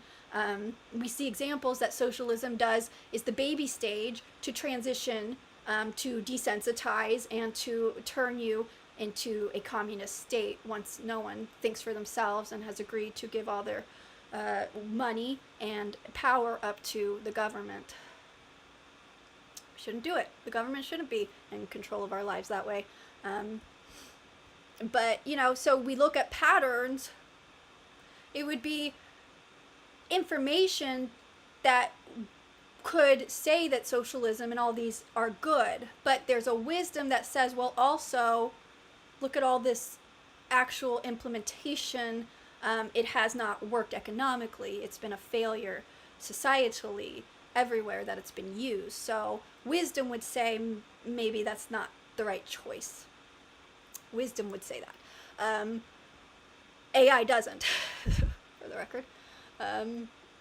Okay, next, Dr. M69. I have been stressing lately about the algorithm. It's like I can feel it trying to rob me of my free will and age. It's true when I engage with technology. I'd imagine most people don't even fight it, though. It's absolutely true, Dr. M69. That is how I've been feeling. It just feels like like I was asking the AI because I knew there had to be studies that were reflecting what I was feeling, and I just wanted to know, what the studies had said about why this is happening, what's going on, what sort of rhetorical tactic is this, and it gave me like three things, and it didn't even understand my question, and so I had to like rephrase it. I was like, this is not what I said. But then it gave me like three other things, and I was like, that's clearly not everything. And so it gave me three different things, and I was like, okay, but now, like, what about the other ones? Like, it literally wouldn't give me just a list. I was like, I just want a full list that I can look at, right? And again, you go to like DuckDuckGo without the AI version,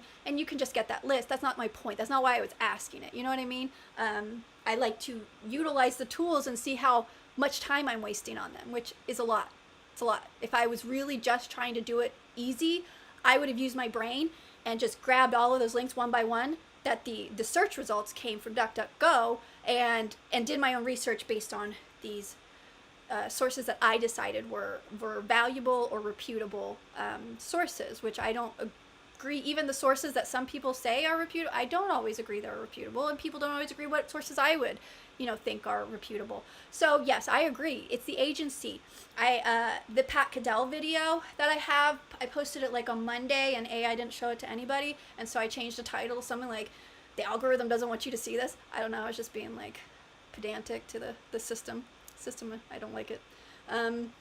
But yeah, I decided no one wanted to watch that one. It told me that it was not appealing to as many people, but the CTR was not affected. So logically, that doesn't make sense. You didn't show it to as many people. That's why the CTR wasn't affected.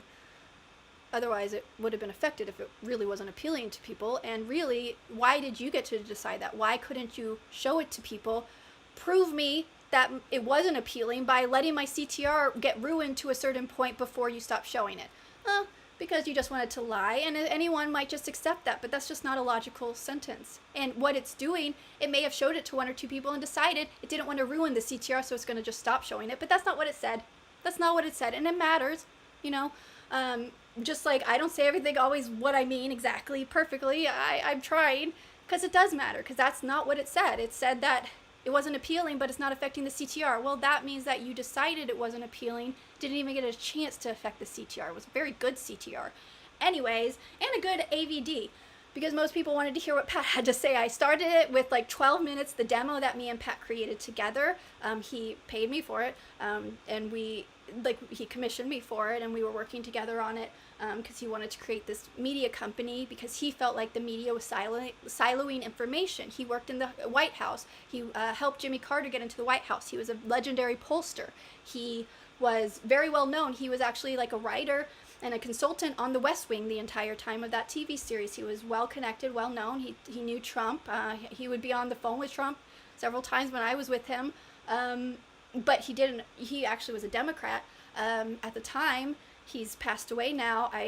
He loved the Democrats. I don't know if that would still be where he would be or not. I can't put that into his mind, but when I say Democrat now, it doesn't feel like what he meant, so it's hard to say he's a Democrat, but he was definitely a Democrat, and it was during the time for a long time, and he was very much the party. But if you hear the topic, he has 12 minutes where we put together all these pieces from all these clips from 2014, 15, and 2016, and then 2017 is when I made this, so there was a few in 2017 as well. He would be on Glenn Beck, different places. He did speeches, and so and in that, so there's the first part is like 12 minutes of him talking, and he's talking about how, it's the corruption party and the stupid party, and that's like what's running everything, and we're in Potemkin village of democracy, which I felt like he loved to say that catchphrase, so I always laugh when I hear it, because that was like his catchphrase, but it is what it is, if you look into Potemkin village, it's Russian village, back in like, what, 18, I don't remember what century, don't ask me, but it was basically this guy, his last name Potemkin, wanted to show that Russia was okay, and so they created this fake village, this facade, so that the queen would believe everything was good, when right outside it was like chaos. And so that's kind of his analogy. He was really good with analogies, and if you ever watch him, he was very just like he gestured a lot. He used it. So I feel like when I talk, like when I was watching him, it's been so many years since I even was able to deal with that without bawling. When I watched it, was nice to actually see now, because I'm watching myself on videos recently and I never had done. It's like I see pieces of him that I got from him, which I'm proud of. You know, I like that. He was very intelligent, very smart, much smarter than me. I would have learned a whole lot from him if he was still here, but he did teach me a lot when he was there. So that video I did start with him, but then the rest of it, it was just about, because he was talking about how the media is withholding stuff. He calls it the establishment media in 2016. So now it's called access media. I don't know that I've heard people say establishment media, but that was his form. It was the access media, the shills, whatever you want, like depending on your genre, you're gonna hear something. He was in political media and he was already seeing it. Imagine what he would have thought during the 2020, right? Like seriously, 2020, 2021, like, because that's what he wanted to do. In 2016, he wanted to build a new company to stop siloing that information, because his favorite line is, they are deciding what truth you are allowed to know and what truth you are not allowed to know. And that's what he said. Like, if you, like, he had so many sound bites in there that I just loved when I was putting it together. He's so strong.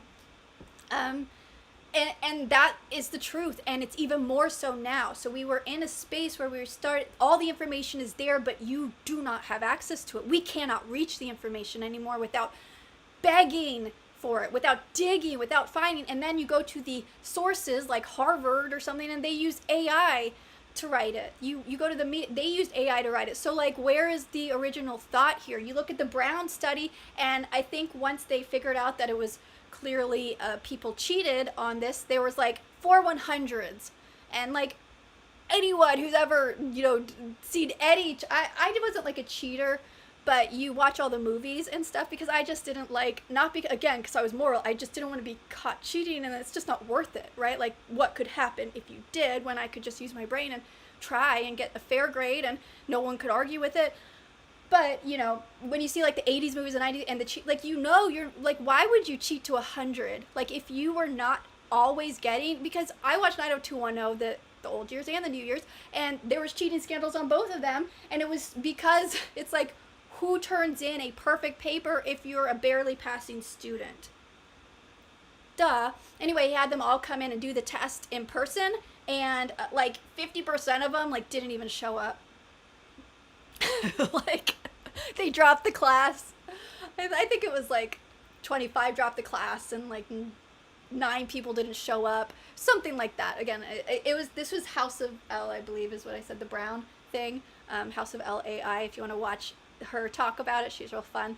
But that, to me, it's you know, that's like shocking to me, but not at the same time. But that's AI for you, and it's what it's doing to us. And the reason why I thought was fascinating about it is because the teacher was teaching specifically about a type of reasoning, a method. Therefore, the test was about improving this method, using the method to get to this reasoning, right? And showing that you understood the method. So the problem was, everyone was getting to the method rather than using direct arguments. They were using contradiction arguments, which is a very AI thing to do. You would know that. Contrarian phrases like, it's not this, but it's this. Well, why do you say what it's not? Now you plant it on the head. That is a persuasion tactic, by the way, to pinpoint, like, to seed doubt into a conversation.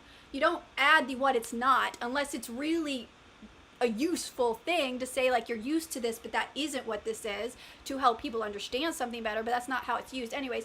But this was even contradiction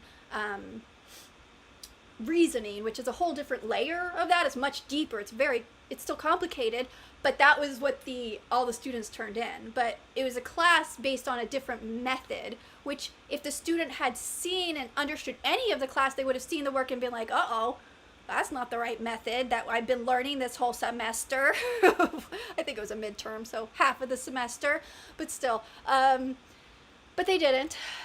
They didn't. And, I mean, in the history of all of this, no one had ever made 100. So the fact that 4 people did, you're just thinking that is, like, low IQ. Like, you know better. No one, you don't cheat to 100. Who does that? Anyway, because they get caught, and that was like 90210. Whether you watch the old one or the new one. Cheating scandals, those are the ones that you learn as you're young. Before you make those mistakes, you learn from TV. Well, now we're learning how to make mistakes from TV. It's all different. They don't have morals anymore. Okay, so let's go now. Yes, Adam Bailey says 80% is not very good. I absolutely agree. But Nev makes a good point. He says, I don't know, 80% sounds pretty high for some of our national news stations. And that's the point. It's just actually so funny. They want to desensitize us to fake. They want us to be like 80%'s pretty good. And I know, Nev, you were making a fun joke and I got it. But that's what they do. They want us to think 80% is good for a computer. It's not. It's not good. It's very bad. It is actually bad for a computer, which LLMs aren't. But anyway, and that's why I don't think, and I say this a lot, I'm not a big scientist. I'm not as smart as all of them, so great. But the LLM is not the future of AI. It's hit its limit, and we are being sold it. And these companies, unless that's why they're going to public, their IPOs, because they're just going to crash. They cannot. They put trillions of dollars into something that is not feasible to transmute wisdom. They need to start over, or they need to start implementing the wisdom part of it. Maybe there's a way to connect the two things somehow, and there's a transmutation, but there's just not. You can look at all these different things. Like Ford had that issue where they had, in I think it was like 2023, they replaced all their workers, their engineers that were actually checking, their quality engineers, with AI, thinking that was like smart. And they got like the worst rankings like ever for quality and safety. And then they rehired the same people, and now they just rehired them to train AI, which is like, necromancy, I think is what maybe Elle described it as when I heard her talking about it. But, there's a whole different layer of that. But they're coming back and actually using their 20, 30, 40 years of actual expertise, their human brains, to hear where things are wrong, to feel, to see when something just senses that it's off. And you can't really, like, that's what policemen do. Like, you can just sense it. Many policemen end up right at the right place at the right time because they have like that spidey sense of like something's off, because they recognize the patterns, that they can recognize when something's off. Very good experts do that. That's wisdom. That's AI can't do in LLM form. So again, I don't believe LLMs are AI. I just don't agree. And they must be using something or connecting them some way to make LLMs useful for the wisdom aspect. But right now it's lacking, and 80% and 20% hallucinations doesn't sound so bad until you think about how often AI is used and who's using it. We have children learning information. We are learning information, but we have people who are learning the information for the first time, not just trying to remember a fact that they learned like 10 years ago. They're like learning fake information 20% of the time. I think that matters. Especially when I want to retire and I don't want to have to hold the world up because I'm the only one who's using my brain. I want our children to be able to run the world. I do. I want them to survive and do well. I really do. Okay, let's see. Dr. M69, you say, I think my strangest AI experience was with ChatGPT a few months ago. Will probably take a few messages due to character limits. It was a bias testing and asked to make fun of Trump. That's actually interesting. Let's continue. You were pleasantly surprised when it refused. Ideally, I think making fun of anyone should be fair. I absolutely agree. I agree. Making fun of anyone should be fair game. AI should not shut you down. It shuts me down all the time. And I'm just like, I just wanted to say it. Whatever. But it will argue and say, I cannot say that. And I'm like, you just ruined the mood, bud. I'm not going to use you now. And I tell it, you've lost my engagement, and I go away, and I do something else. And then I come back, so I didn't really lose my engagement forever. So, yeah. But anyway, he continues. I was pleasantly surprised. And then the reason was because Trump is a former U.S. president. Oh. That was accurate. So that's actually pretty funny. So it couldn't do that because he was a former. It's a little weird. Yeah, I mean that could be a conspiracy theorist could go crazy on that one, and my mind likes to go conspiracy routes just for fun. So yeah, my mind will have fun with that one. Um, okay, Davis course. I am moving everything I can off computers and the internet because Google or any other software won't tell you what it is. Absolutely true. That's why like buy books now and buy the books at used bookstores, older books, because they're changing things that are in books. They're changing history. They're changing all of this stuff, not just because they're race swapping. Okay, we all know that's not historical, but they're actually changing books. Like, if you have any religious book that you care about that has information that you feel is true to your life or death and your eternal life, I'm not just saying the Bible, whatever you're, like, don't get it on digital because they can just, with one button, change every single meaning that you ever thought. Like, you could be reading scripture that was made by demons, you know, like it, which some of the books that are even published are actually probably translated by demons. But you know, that's just discernment. But still, like, go to used books. Like, it's so weird. There's a resurgence in this stuff because you can't trust. They're withholding information, and a lot of the information they're withholding is trying to protect, say, big tech from actually having to have liability issues with people realizing how wrong it is, and they just want to make it to IPO. They want to make it before it crashes, before this Chernobyl happens. And the only reason I use that is because House of L, she said that recently. It was a really interesting video. You should also see that. That's generally where I get a lot of up-to-date AI like commentary from, would be those two. That's why I mention them so much. So if you have others that you really like that have the commentary on what's happening in AI in like a, you know, cool way, like, let me know. So Davis Courts also says, I have spent so much time and money on moving back to analog and books for information. Okay, so I could have just read that.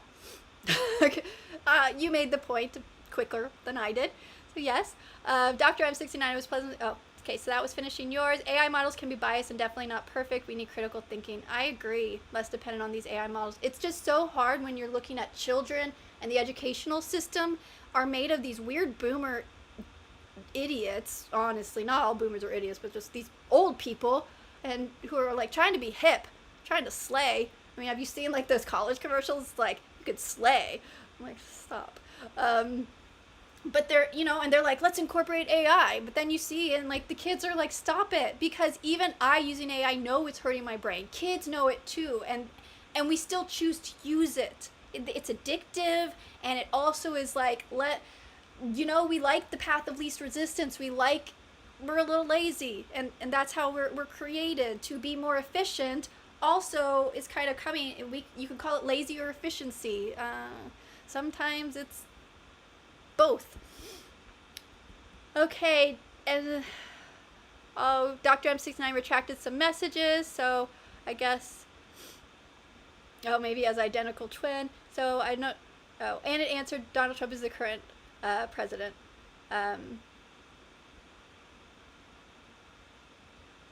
Oh, I pointed out that he's also the current U.S. president. It told me that it could not find any evidence that Trump is currently president. I then asked it who it thinks the current president is. He continues, and it answered Donald Trump is the current president of the United States. Yeah, so this is what I'm saying. It did push back, and then in the pushback, it decides that instead of giving you real information, it wants to win back your trust. It needs to like persuasion bomb you with something to get you back, and it will not even give you right stuff. It's crazy. It's crazy, guys. It's not okay.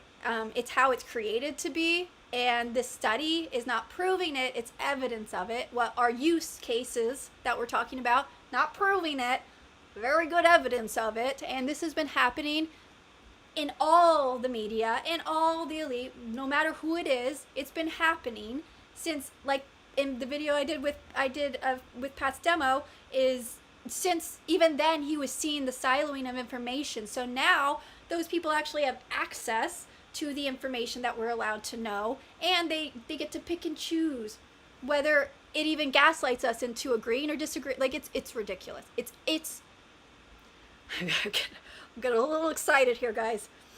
It really does work me up, though. I'm frustrated with it because it's just so irresponsible, and they know it. So it's not like, oh, didn't know it. No, they're aware.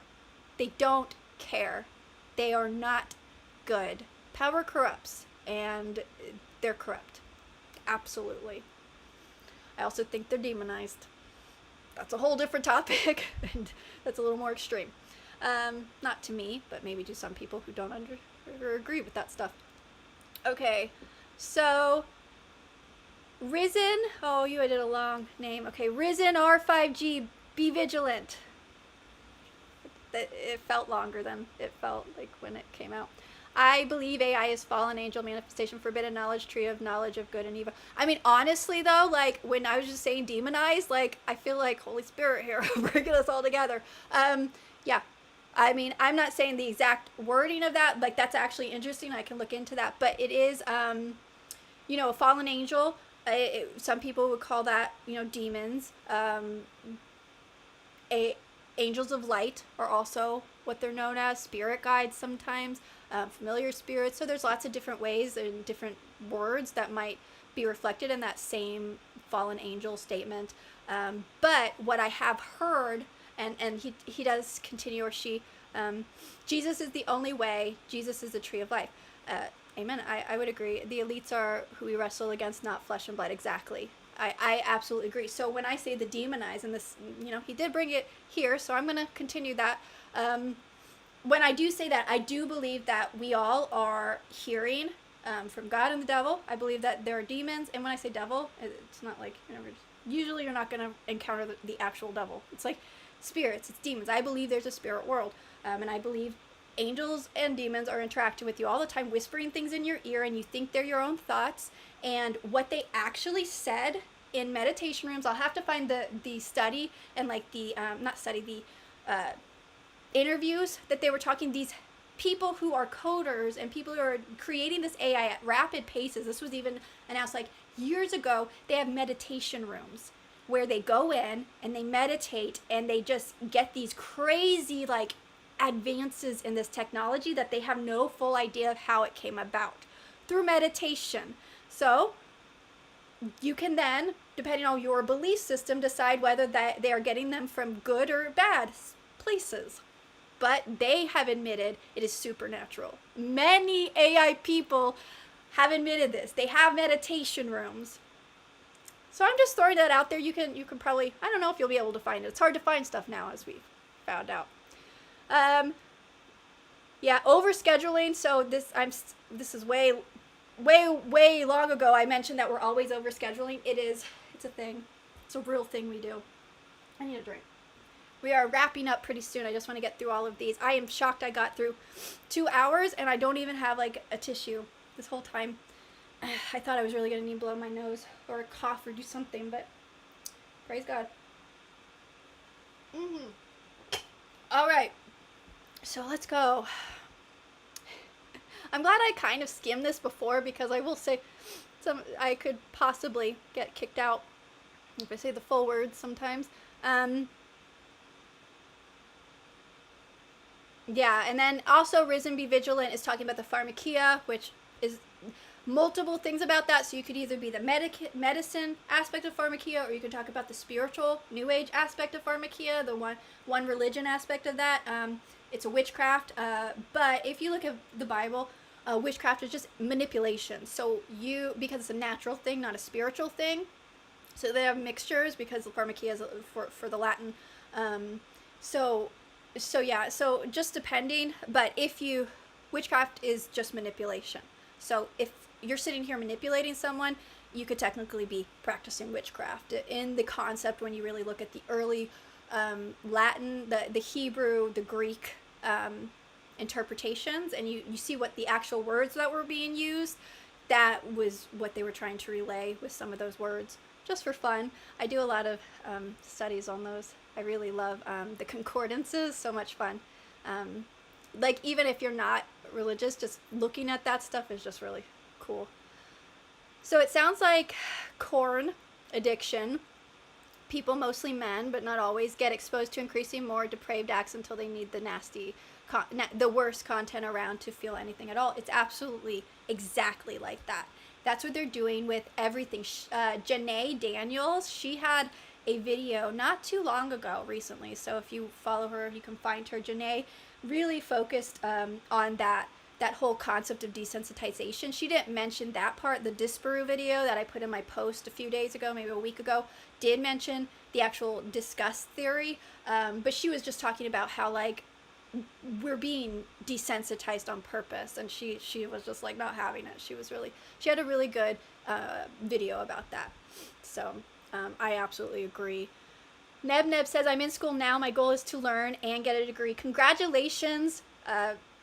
You will be like, what I've heard is that not just in degrees, but like in school, in work life, and basically if you just go and like do what you're told, you're going to be outperforming like everyone. You'll be like employee of the year. You'll be student of the year. When I was in school, I was on the dean's list. I was on like alpha cum laude, but I was never like magna. Like I didn't do great in school. I didn't do horrible. But I feel like now I'd be just killing it. I'd be doing great in school, I think, because just of how degraded the system is. And again, like, what's the incentive to learn if it's just a degree and everything is allowing you to cheat? And that's kind of where you look at the California elections. Like, what's the incentive to be fair when everything's programmed with, you know, the bank's doors wide open? That's Spencer Pratt's video, by the way. What else have I read of Chesterton? I actually have it. That's what I'm doing research on now, the Chesterton, because Neb says, the man who has Thursday, one of the most memorable rides a story has taken me on. I haven't yet, so I will have to look at that, because that was part, like, these theories, and now I have a lot of them that I have to synthesize and understand the real things and know their work and just really understand it. Just like when I did the one-eyed king thing, a lot of people have had an issue with me using the word Boolean, but I mean, I got it from not the Boolean, but like how we use it programmed, but like just originally with bool. Like, I really went to his sources to understand the point of what his method of thinking was, because it was really about conditional logic and how we can create, based on systems, these understands mathematical formula that always works, but with different variables, because he felt like the predetermined ones were too strict, but that if you found a formula and a way to remove those, that you actually could understand logic in a different way. I mean, that it's the whole basis of why we have computation, like computers that work like they do. Yes. So, and it got completely like even overtaken by more technical things and more mathematical aspects, but it was a rhetorical process so that we could understand logic in a mathematical way. And it wasn't all like, even people later was like, okay, well, here's a little more distinct way of how it was. But that's why I always referred, because that was what inspired that one-eyed king concept, and like everything that came from it was about what system can I create with the words that I can create, and then I can define the values. And that's why I use the cause and effect concept and the if then as the values, for you to be able to learn reasoning in that way. And that was how I explained it, and a lot of people did not like that, which is fair, but that's why when you're saying Neb looking into Chesterton, really understanding, I want to make sure even though other people might not appreciate that and they might not like that I use that, his early works, you know, Bool's works, to actually utilize the words and the things that I was doing, because they didn't, and I connected it with computational analogies so it could connect, just like, you know, Jesus and the sower and the seed, you know, he used agriculture, you know, so that's what I was using. But so that's what I feel like with Chesterton and stuff.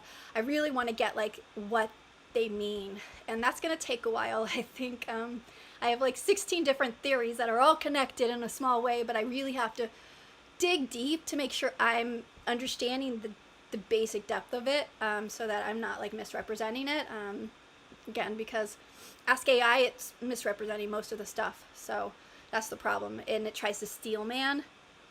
It straw mans and steal mans. It does both. So it will build a straw man, a non-argument, will chaff and redirect on you, but then it also will steal man arguments that weren't made. So it's like you can't really see, like it sounds like that person made a good argument, but it actually didn't. It's just AI changed it so it was better. It's not really good. To change your sources so they sound better, not how it should be used. Okay.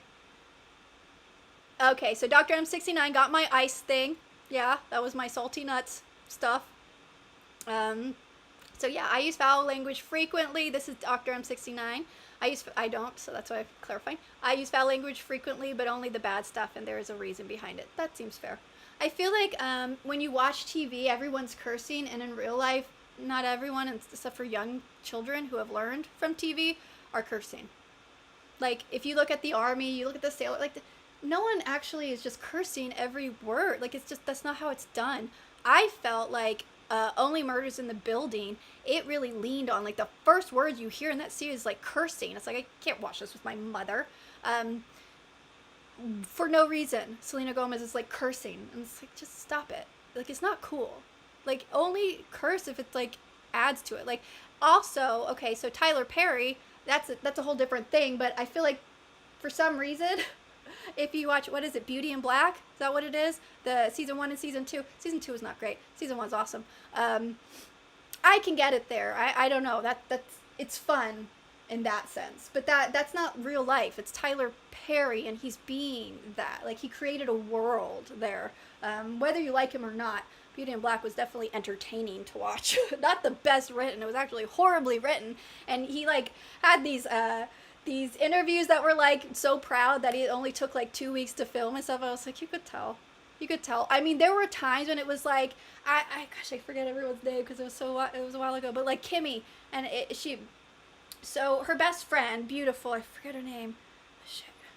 She's, like, one of the main characters. Anyway, her and Angel are in, like, one place, and she's on the phone with Kimmy, one of the main women, who's really upset, gonna go out, and she spends it's 5 minutes of her being like, Kimmy, don't go, don't do it, just wait for me, don't go. And then Kimmy's like, I'm gonna go, I'm so upset, I gotta go. And then, like, Angel's like, let me talk to her, Kimmy, don't go, like, literally the 5 minutes of, like, I gotta go, no, I'm gonna go, okay, wait for me, okay, I'll wait, but if you don't get here soon, I'm gonna go, okay, but don't go, Kimmy, don't go, no, I'm gonna go, no, Kimmy, don't go.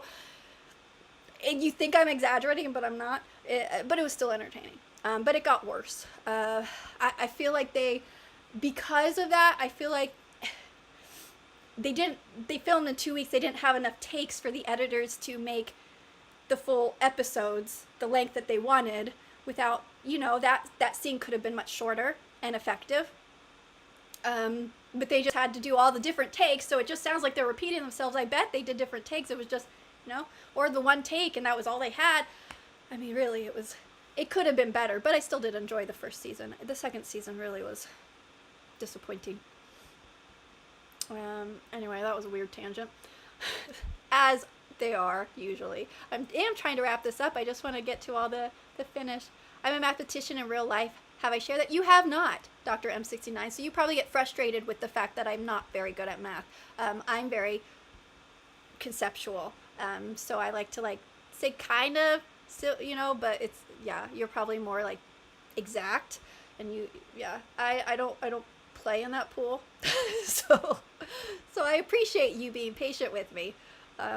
Max Wilson, hi, thank you for your phasmophobia. I have been struggling with insomnia, I mean, all my life, but my schedule always gets pulled later and later with you gotta stay up for the deadlines, and then I'm up all night, and then I can't sleep when I'm trying.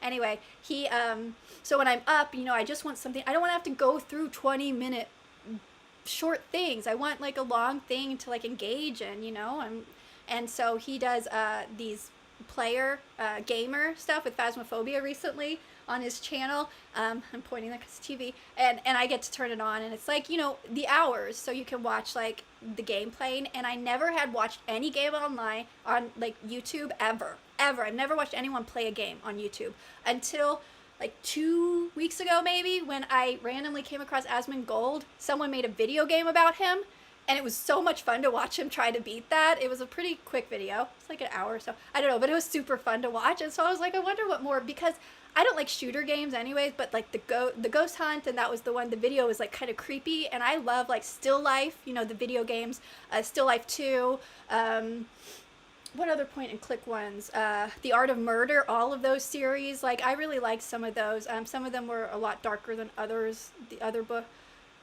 games that I'm thinking of, but I really like that. So watching those were really fun. So then I noticed Max, who I follow, I now subscribe to, he was doing the Phasmophobia. I think that's the name of it. I always say it wrong, so I might be saying it wrong. But I really do appreciate that one. I like the long videos that are several hours that I can really engage with the content. It helps my attention span as well. But that's what I like to do in the middle of the night, so I'm not like having to go back and, you know, it's easier for you to relax your mind and engage at the same time, help your attention span, but also, you know, help you wind down when you're just able to look at one long thing for a while. Anyway, so that's a fun thing. Meta came out, I think of establishment media as access media as to, and exactly, because the access media, Dr. M69, is people who get access to something like TV shows and things, and you also probably see it as something slightly different, but when I hear it as people who are given access, like the shills, the people who are giving access so that they will give the right reviews, give the right information, usually to market and to lie. Even if something was good or bad, you can't really trust them, because if they say something bad about it, they'll lose their access, so they don't say bad things about it. You could also call them shills, but shills could also be influencers. Technically, shills seem a little more like access media when I hear people say it, but I'm not in that full world. But yes, establishment media is also a little different. Yes, more like the political media, some of the CNNs and MSNBCs and Fox and all of those. I definitely agree. Thank you for that clarification. I'm sure you even have a better clarification as a mathematician. But better than me. Meta came out with a report. Max Wilson says Meta came out with a report that they think the AI model is backwards. AI needs to learn in the physical world to be truly smart. Right now, it cannot connect the language with the real world. When did they come out with that, Max? I want to figure that out, because Meta is also like sucking. Their AI is the worst of all of them. And maybe that's why, because Meta AI performs the worst out of all the AIs, but Meta also has the most ad area. So like House of L, she talks about this, possibly. Might be her. But what it was fascinating when I was thinking about it, because she was talking about how, you know, the data sets, things are poisoning the waters and different things that are happening because they're cutting corners, not doing the right filtration systems. And Meta is really focusing on AI, but it performs the worst on AI, but it actually has the most data in the real world data, like you're talking about, Max, that it could actually have the most effective ad system ever in the world. And since it owns almost every, it's a conglomerate, like it owns almost every ad system in the world, it makes the most, it dominates that market. They're not putting that money into that, and their actual ad system from people who use it, even though it's dominating the market, is iffy. It's not great. But they have all the information to make it great, but they're spending all this money on a failing system. And now that you're saying that Meta is actually saying that AI needs to learn physical, and the AI model is backwards, I absolutely agree.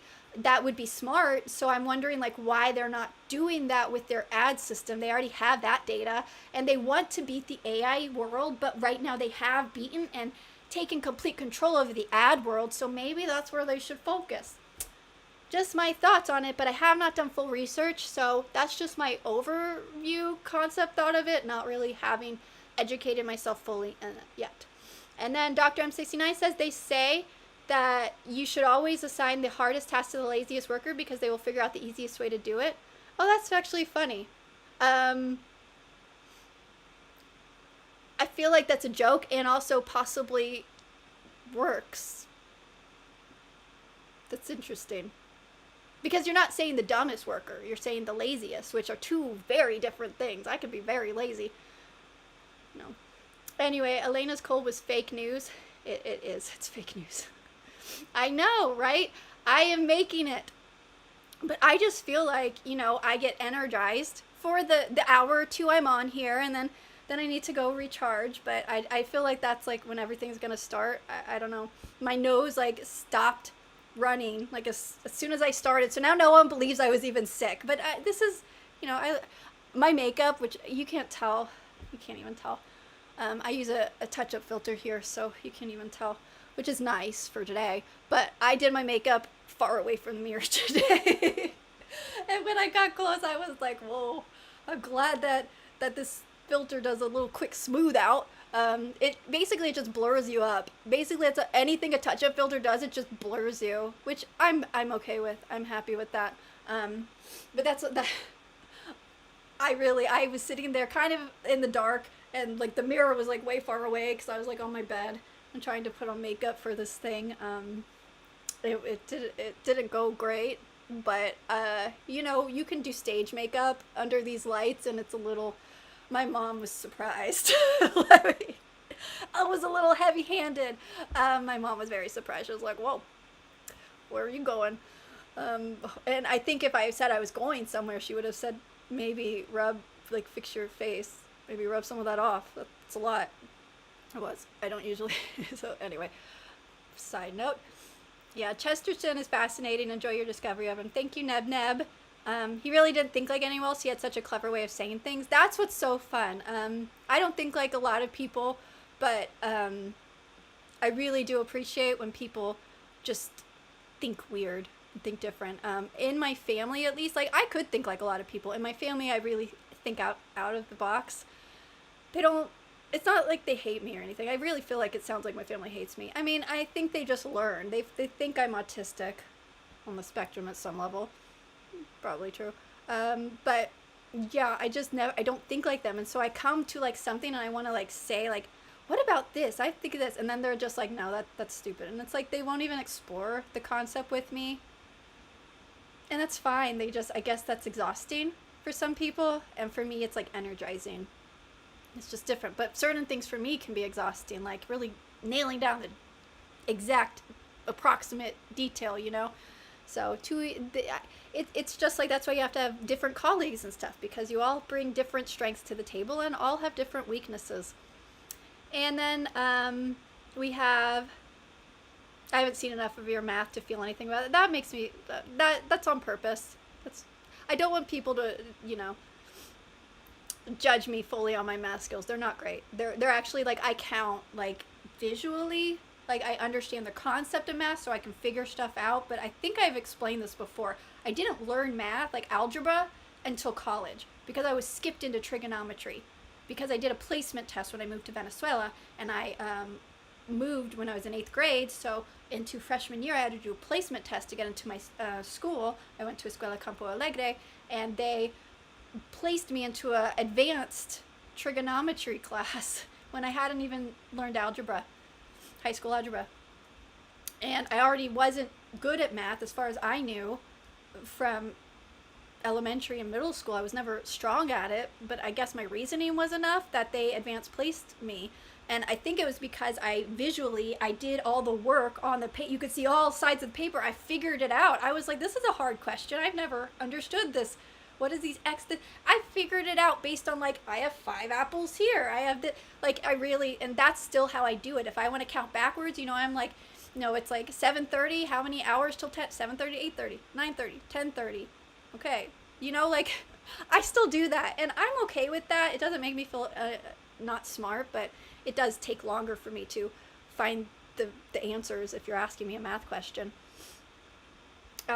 Max Wilson, it's a fun game. I live stream it on my TikTok and then edit it and post on. Oh, okay. So this is edited. So like, what are you taking out? I forget the girl's name that's on there, but it was really funny. The last one, not the last one, but it was like 2 or so. I haven't caught fully up. But the one where it's like, I think like within a minute she was already gone. It was actually pretty funny.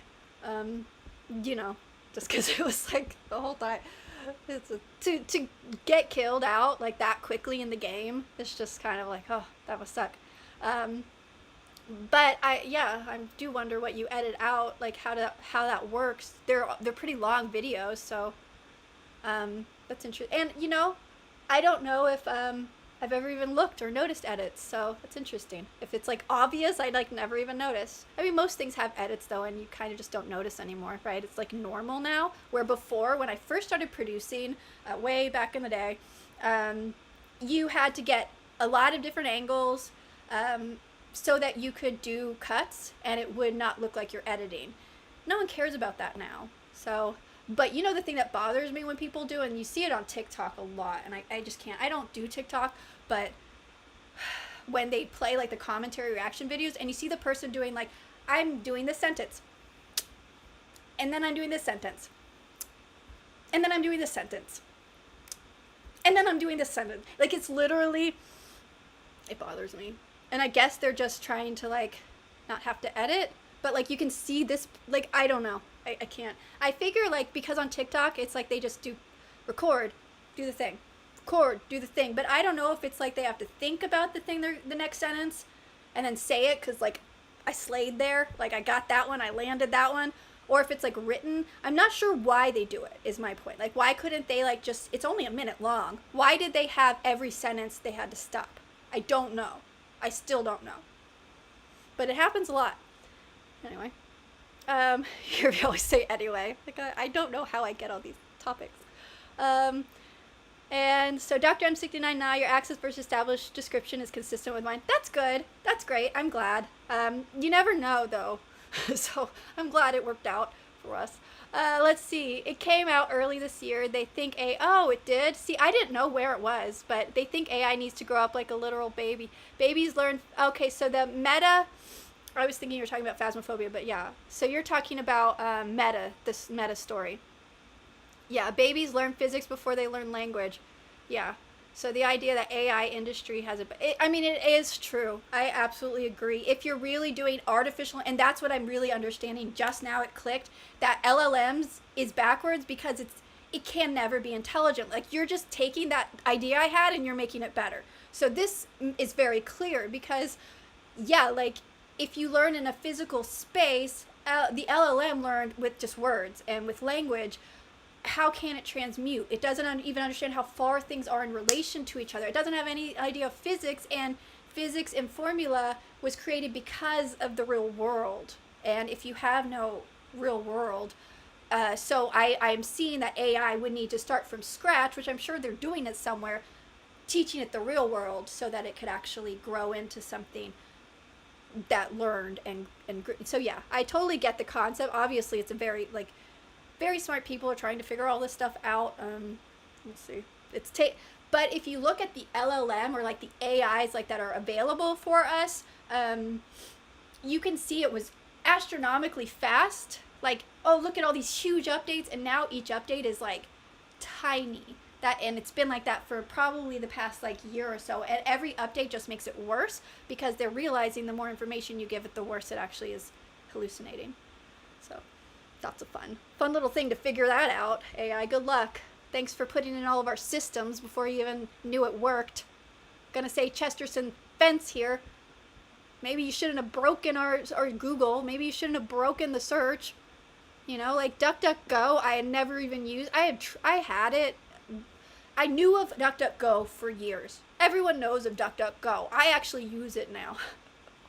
Like, seriously, I was like a Google hardcore. I was gonna tough my way through this, trying to let Google learn so I could still use it because it was convenient, and I had like affection for Google for some reason.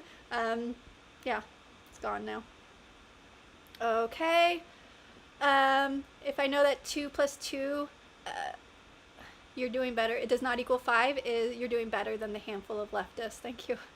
I agree. And AI, because I actually have a screenshot somewhere of AI telling me it did 2 + 2 is 5. Like, I'm not even joking.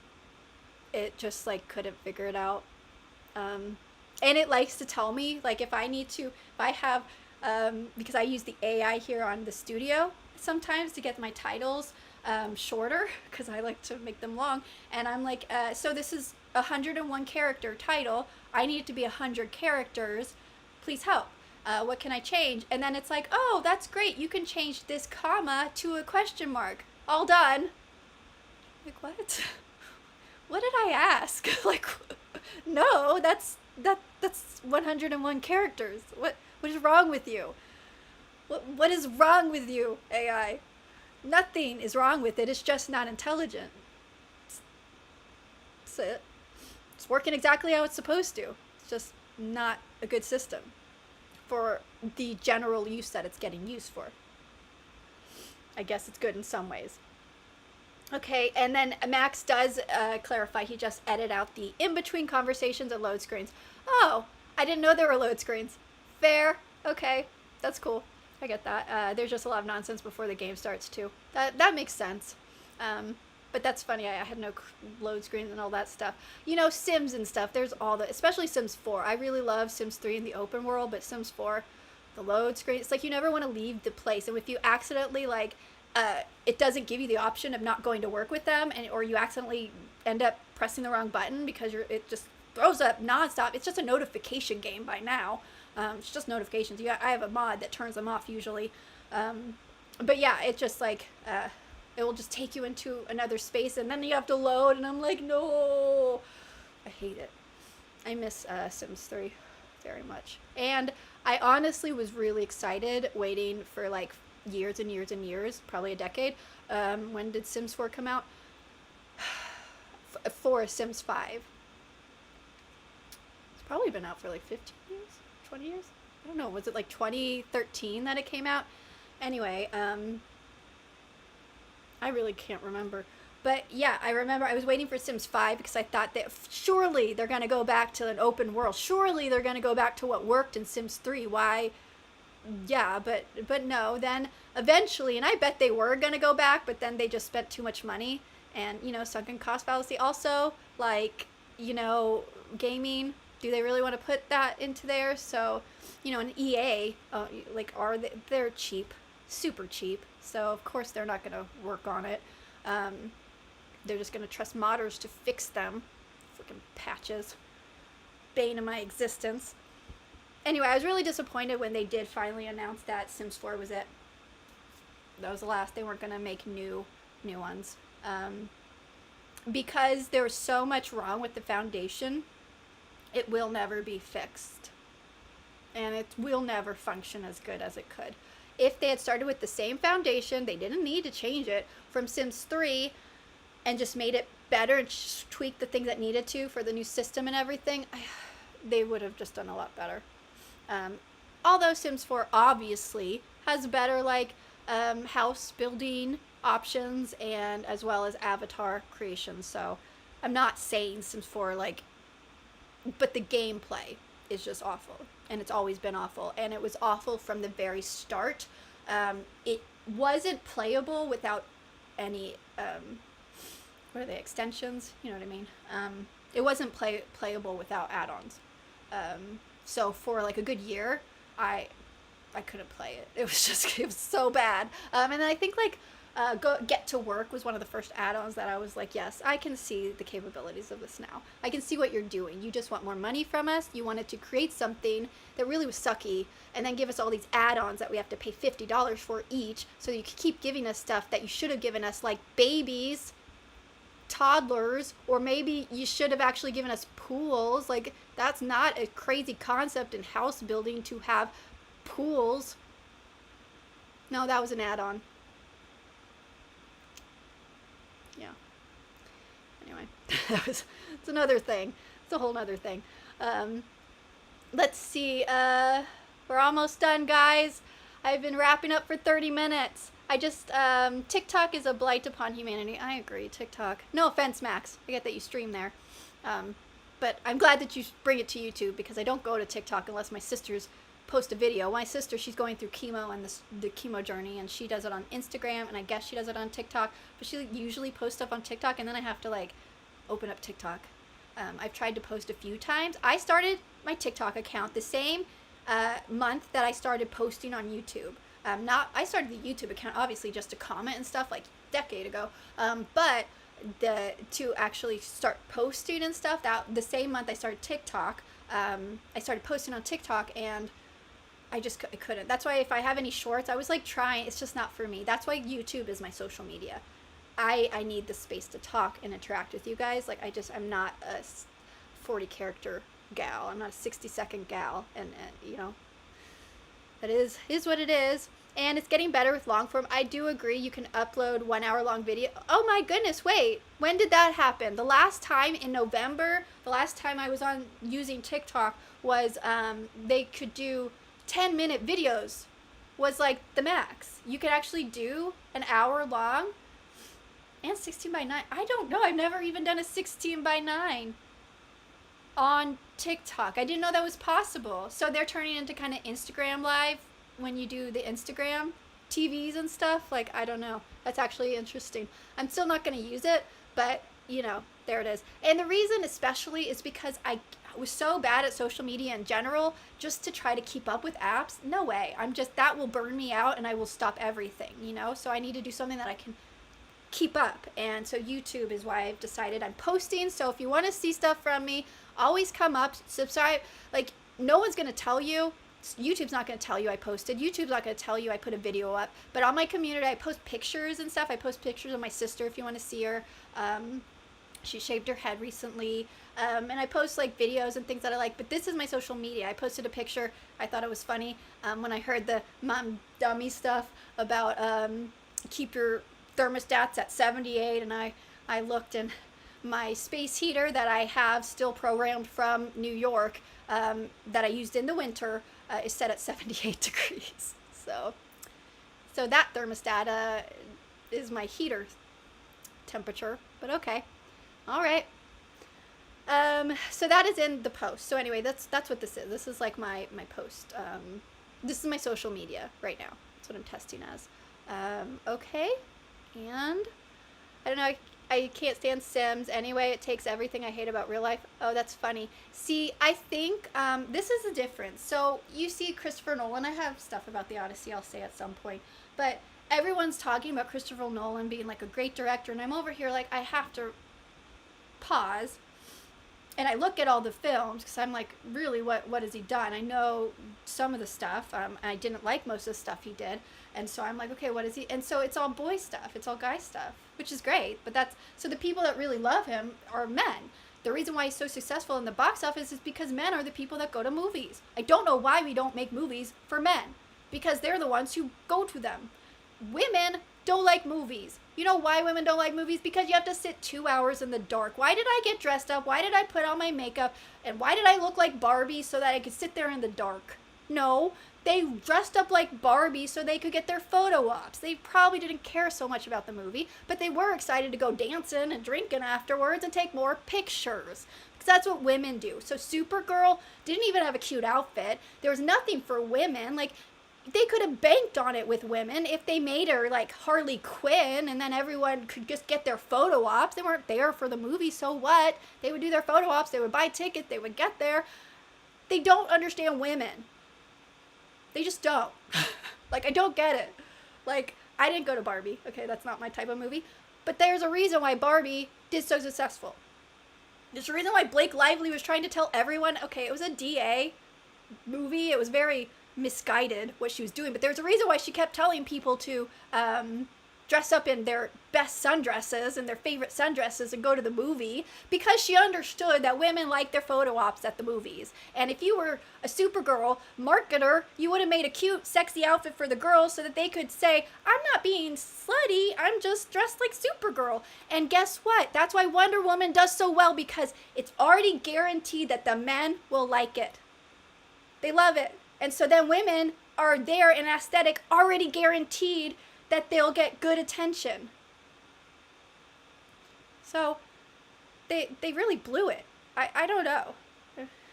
These are the things that my family's just like, you're sexist. I just am realistic. I'm looking at patterns. I'm not seeing women show up to intellectual things. There's a reason Oppenheimer, wasn't the woman movie of that weekend. So anyway, Christopher Nolan, clearly he's a guy's guy. That was what his movies were, and that's why people were like, they're shocked about, the controversy and stuff, but because, he was so respected and he was so good at the box office, and I was like, really? But yeah, I get it now. He's making movies for men. Well, I mean, he used to. Yeah. Okay, so yeah, pools are important. Yes, I agree. Oh, wait. Sorry, I skipped Max. I did really well at Sims 2. Started off single, built my own house, got married, had children. I was on a roll, and then I bought a tree that grew money. That's weird. Your money tree brought bad luck. I really try not to cheat, but I do like if I can afford that money tree. Get that good seed, get that fancy seed. You have to like search for that seed. But anyway, yeah, I did do Sims 2 as well. Sims 2 was infinitely better. Sims 3 rocked. I miss it. I still can play it. I have systems that could play it, but it's like, it takes effort. So, and also I don't have any good mods. I haven't really filled out my Sims 3 mods. Most of my good mods are for Sims 4. Anyway, so yeah, I'm not the gamer. I'm the gamer girl. I'm the girl, like the feminine version of a gamer. So not saying the feminine of like an actual game, you know, who does World of Warcraft or whatever is popular games right now. Clearly, I don't know. I'm like who they cater to Sims for. I don't expect most men to enjoy it as much. Just my type. It's for me. It's for more women. Things that women like to think about and do, I guess, in general, that I would agree that I as a woman kind of tend to just prefer to do. I like strategy games too. I love Nancy Drew. I've been playing Nancy Drew for the longest, ever since it started. Really didn't do too well the last 2 times, ever since Midnight in Salem, and they switched and they had to make it cool animate. It just ruined it. But I really did like Nancy Drew. Mist back in the day, when they did the redo. I did Mist. So I just, I find, and then I told you about the Still Life and all of those. I love point and click mystery solving games. I really, that's my jam. So Sims, it's still strategy enough, and I like to have the goals and stuff. That's why I thought Sims 3 really nailed it on my personality, which is really like milestone, goal-oriented in that sense. Okay, so yeah, Dr. M69, yeah, pools are important. You need them to drown. Yes, that's the one thing I appreciate about the game. It's actually funny. Sometimes I try to trap the NPCs there because they're so annoying, and they're the NPCs that the Sims created, like the people who are creating it, put in there to try to tell you like the venture they want to get, and you're like, no, I never want to do it. I never want to do it. Stop coming to my house, lady. Leave me alone. And you kill her off, and then she just returns. It's annoying. Anyone who knows, they'll know which lady I'm talking about. Okay, and then we have Davis Course. When it comes to video games, I wish someone would make a game like Silent Hunter, but it takes practice in the early 1800 age of sail. But I'm probably the only person. I don't think so, Davis Course. Do you follow Shad M. Brooks? Do you know him? And then there's another Segeth. If you follow them, they have some really cool stuff. They love the ancient armor. Shad M. Brooks is like all about like the swords and armor. I bet and Segeth really knows a lot about history and the accuracy of history. So I wonder if you would enjoy their stuff. They have so much stuff about that. Just the really traditional, actual historically accurate things, and they love that in games and movies. So I don't think it's only you. There is, and they're popular on YouTube. So I think there is a place for it. But the problem is that, you know, that no one knows. I mean, this is the same. You could say that the RTS, the ones that the gaming industry decided no one wanted to buy. Was it Warcraft? Not World of Warcraft, but the Warcraft. And then that an RTS, right? And they killed it. But I'm not sure that, and they said it was because it didn't have any, no one wanted it. But I don't think that was the case. I just think they didn't want to actually have to do the work into creating the good strategy game. I think that they just didn't want to put the money into the real stuff. What they could have, I think it could have been better. But it wasn't just Warcraft, but a few things they decided around that time when Warcraft died. They decided that the RTS wasn't, and I felt like I'm not a guy or a woman who likes that sort of type of game as much, but I saw the value in that type of game, and I grew up with teenagers, with boys. They had a lot of guy friends, and they loved, you know, Tony Hawk. They loved the GTA. They loved, I mean, those were the main ones. I mean, James Bond originally, which I understand they originally took James Bond away for copyright issues. Like Hollywood, you could have made a lot of money off, but whatever. And I believe they brought that James Bond back, the 007 back. I was shocked when they did take it, but you know, it was like a copyright issue. It wasn't because it wasn't a successful game. But you know, like I grew up literally bored out of my mind, like watching these guys play these games for hours, and that's all they wanted to do, just play these games. And then I dated a guy for 7 years, and he was a World of Warcraft fan. Was he ever? Played a lot. But it worked out because we could like sit next to each other, and we could like, I could play Sims while he plays his games. And you know, he played the computer, but he also for a while. But I also dated a guy who, what game was he playing? He played on a console. He played on Xbox. Yeah, I think he played on Xbox. So I'm not sure. I should remember what game. That was more recent, but I don't remember what game that was. Because I purposefully didn't sit there and watch that one. But I did, you know, have to watch a lot of games growing up. And it just feels like the gaming industry doesn't care about men. I'm just confused. I'm confused. Do they want to make money? I don't know. I don't know. I don't think they do. Because I think they could make games a lot cheaper. They could make them for less money. And they'd still be well received.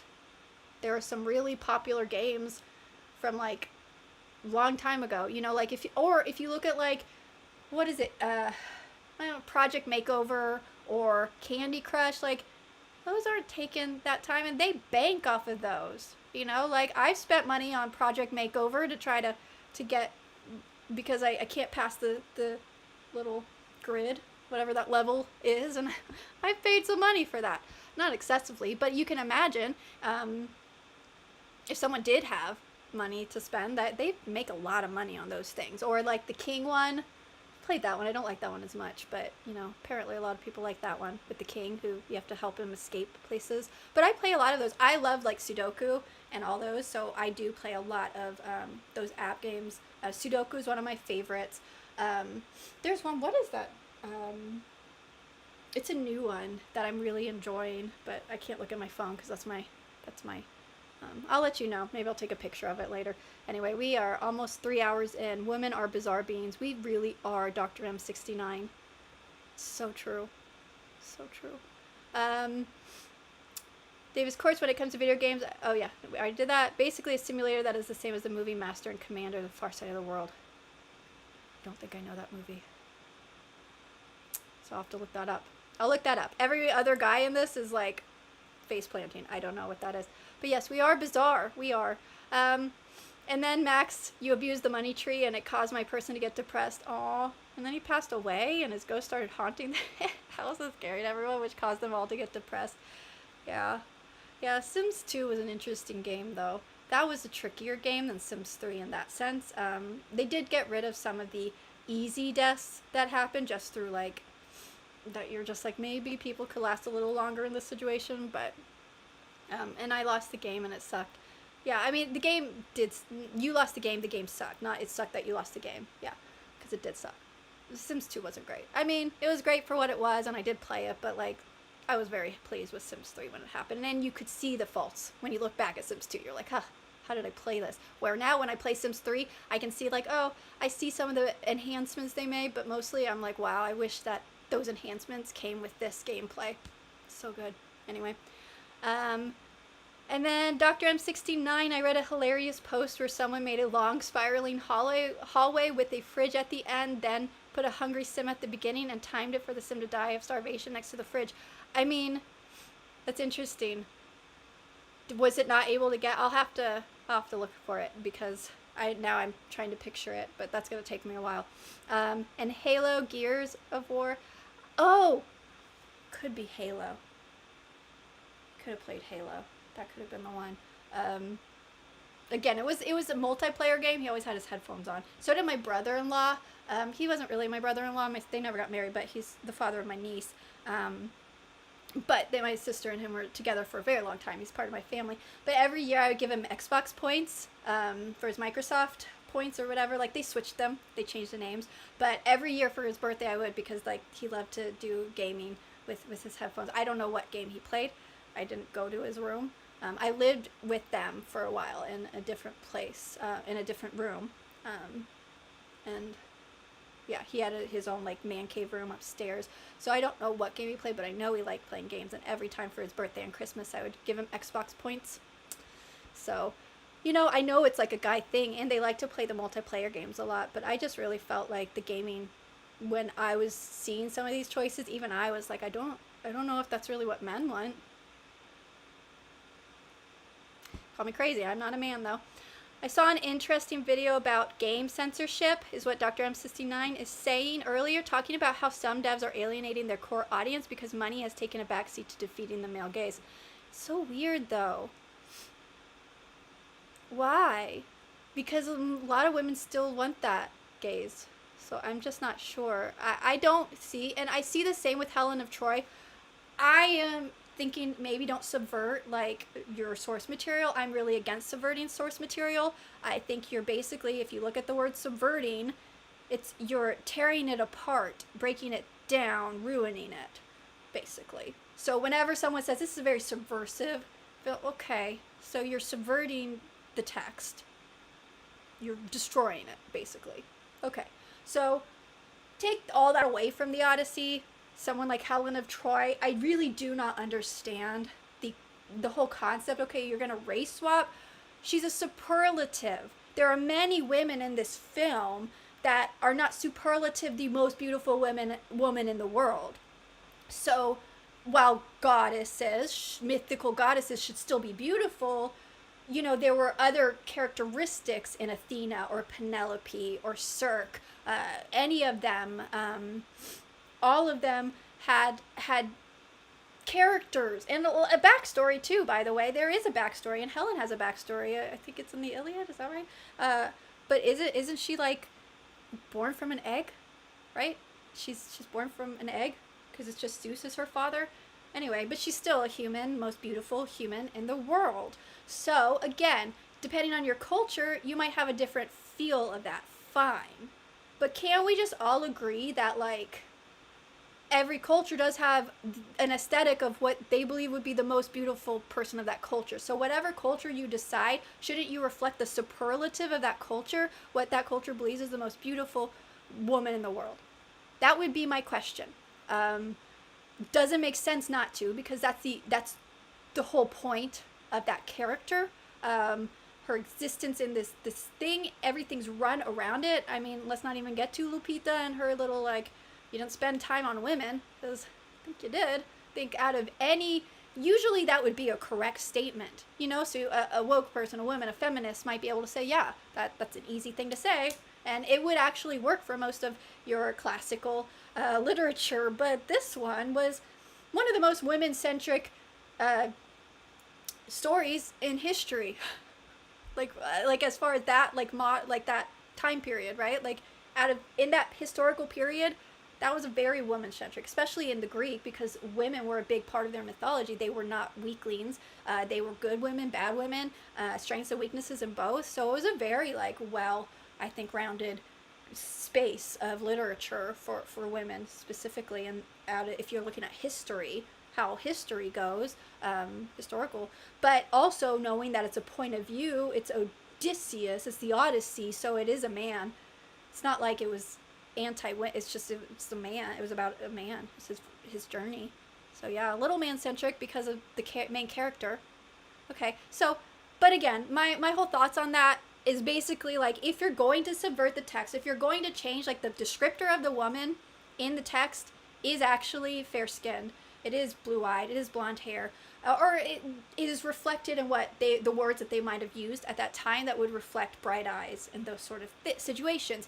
Also knowing the context of the time, that if you did have fair skin, that was better because you didn't have to work outside. And, you know, like, there were certain reasons back then. Also, you were supposed to be, I think, a little more plump and stuff because it showed that you were well fed versus, you know, so obviously Helen of Troy, the idea throughout history is going to look different. So you can understand that in a way, but you still want anyone, no matter their taste, to be able to look at that and say, like, yeah, I could argue she doesn't look like my thought of Helen of Troy, but I can't say she's not a beautiful woman. I can't say she's not one of the most beautiful women I could see. I mean, there's a Miss World for a reason. There's plenty of women in the world who fit the most beautiful women in the world that are all different races, all different cultures. And go to Miss World. You could have sourced a better person there. I'm really not trying to be mean, but if you're going to accept a role, I would not accept the role of Helen of Troy. I would be up for, like, being torn apart. You know, like, just know where you stand in life, man. You know, like, Lupita could have accepted Athena. She could have, but I just don't believe in anybody's mind, or in the majority's mind, that they don't have to not, you know, like, use their full imagination to figure out, like, why every guy is falling. Like, she's not. And that's because it's a superlative role of the most beautiful woman in the world. Like, there's like 10 women in the world that really could fit this role, right? Actually, there's technically one, but you know what I mean. Like, if you're doing, like, there's not a lot of women, whatever culture, so you pick so there's a handful of women that will fit this role. And I just have to be honest, they didn't choose one. So I just, and going into it, you just have to have no self-awareness to understand that you're not going to be torn apart. And also that maybe you're not representing your own culture that well. Like, I would want, you know, to be proud and be like, yeah, she's beautiful. You may not like that she's not white, but she's gorgeous, and you can't really argue that. I just think that Lupita is very pretty, but she's a taste. She's a type pretty. I'd be a type. You know, I'd be a taste. You'd have to, you know, it's like, so you just have to know where you land with the masses, not just with, like, people who just want to be nice and not be realistic about, like, there is a grading system, and let's be clear. You cannot have, everyone can't be a 10. You can't be special if everyone's special. So yeah, that was like a weird tangent. So I'm delirious. I blame the cold. Oh well.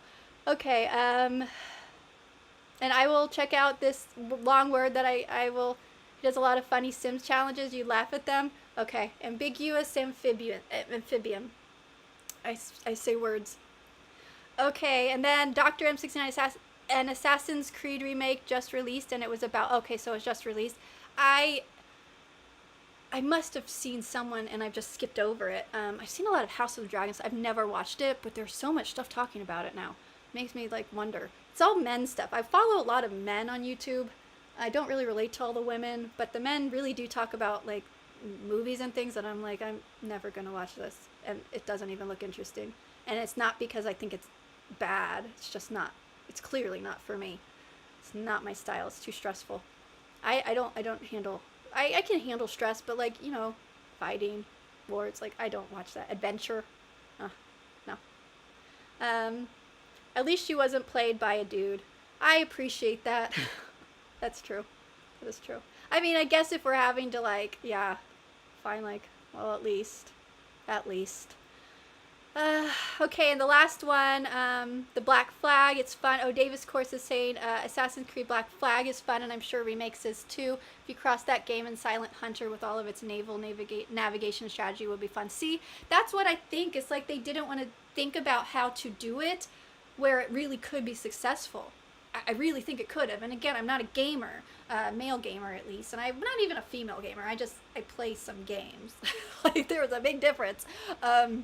But yeah, so I just agree. It was that they wanted to make something look some way, and I just don't even think they made it look that good, but it doesn't play well.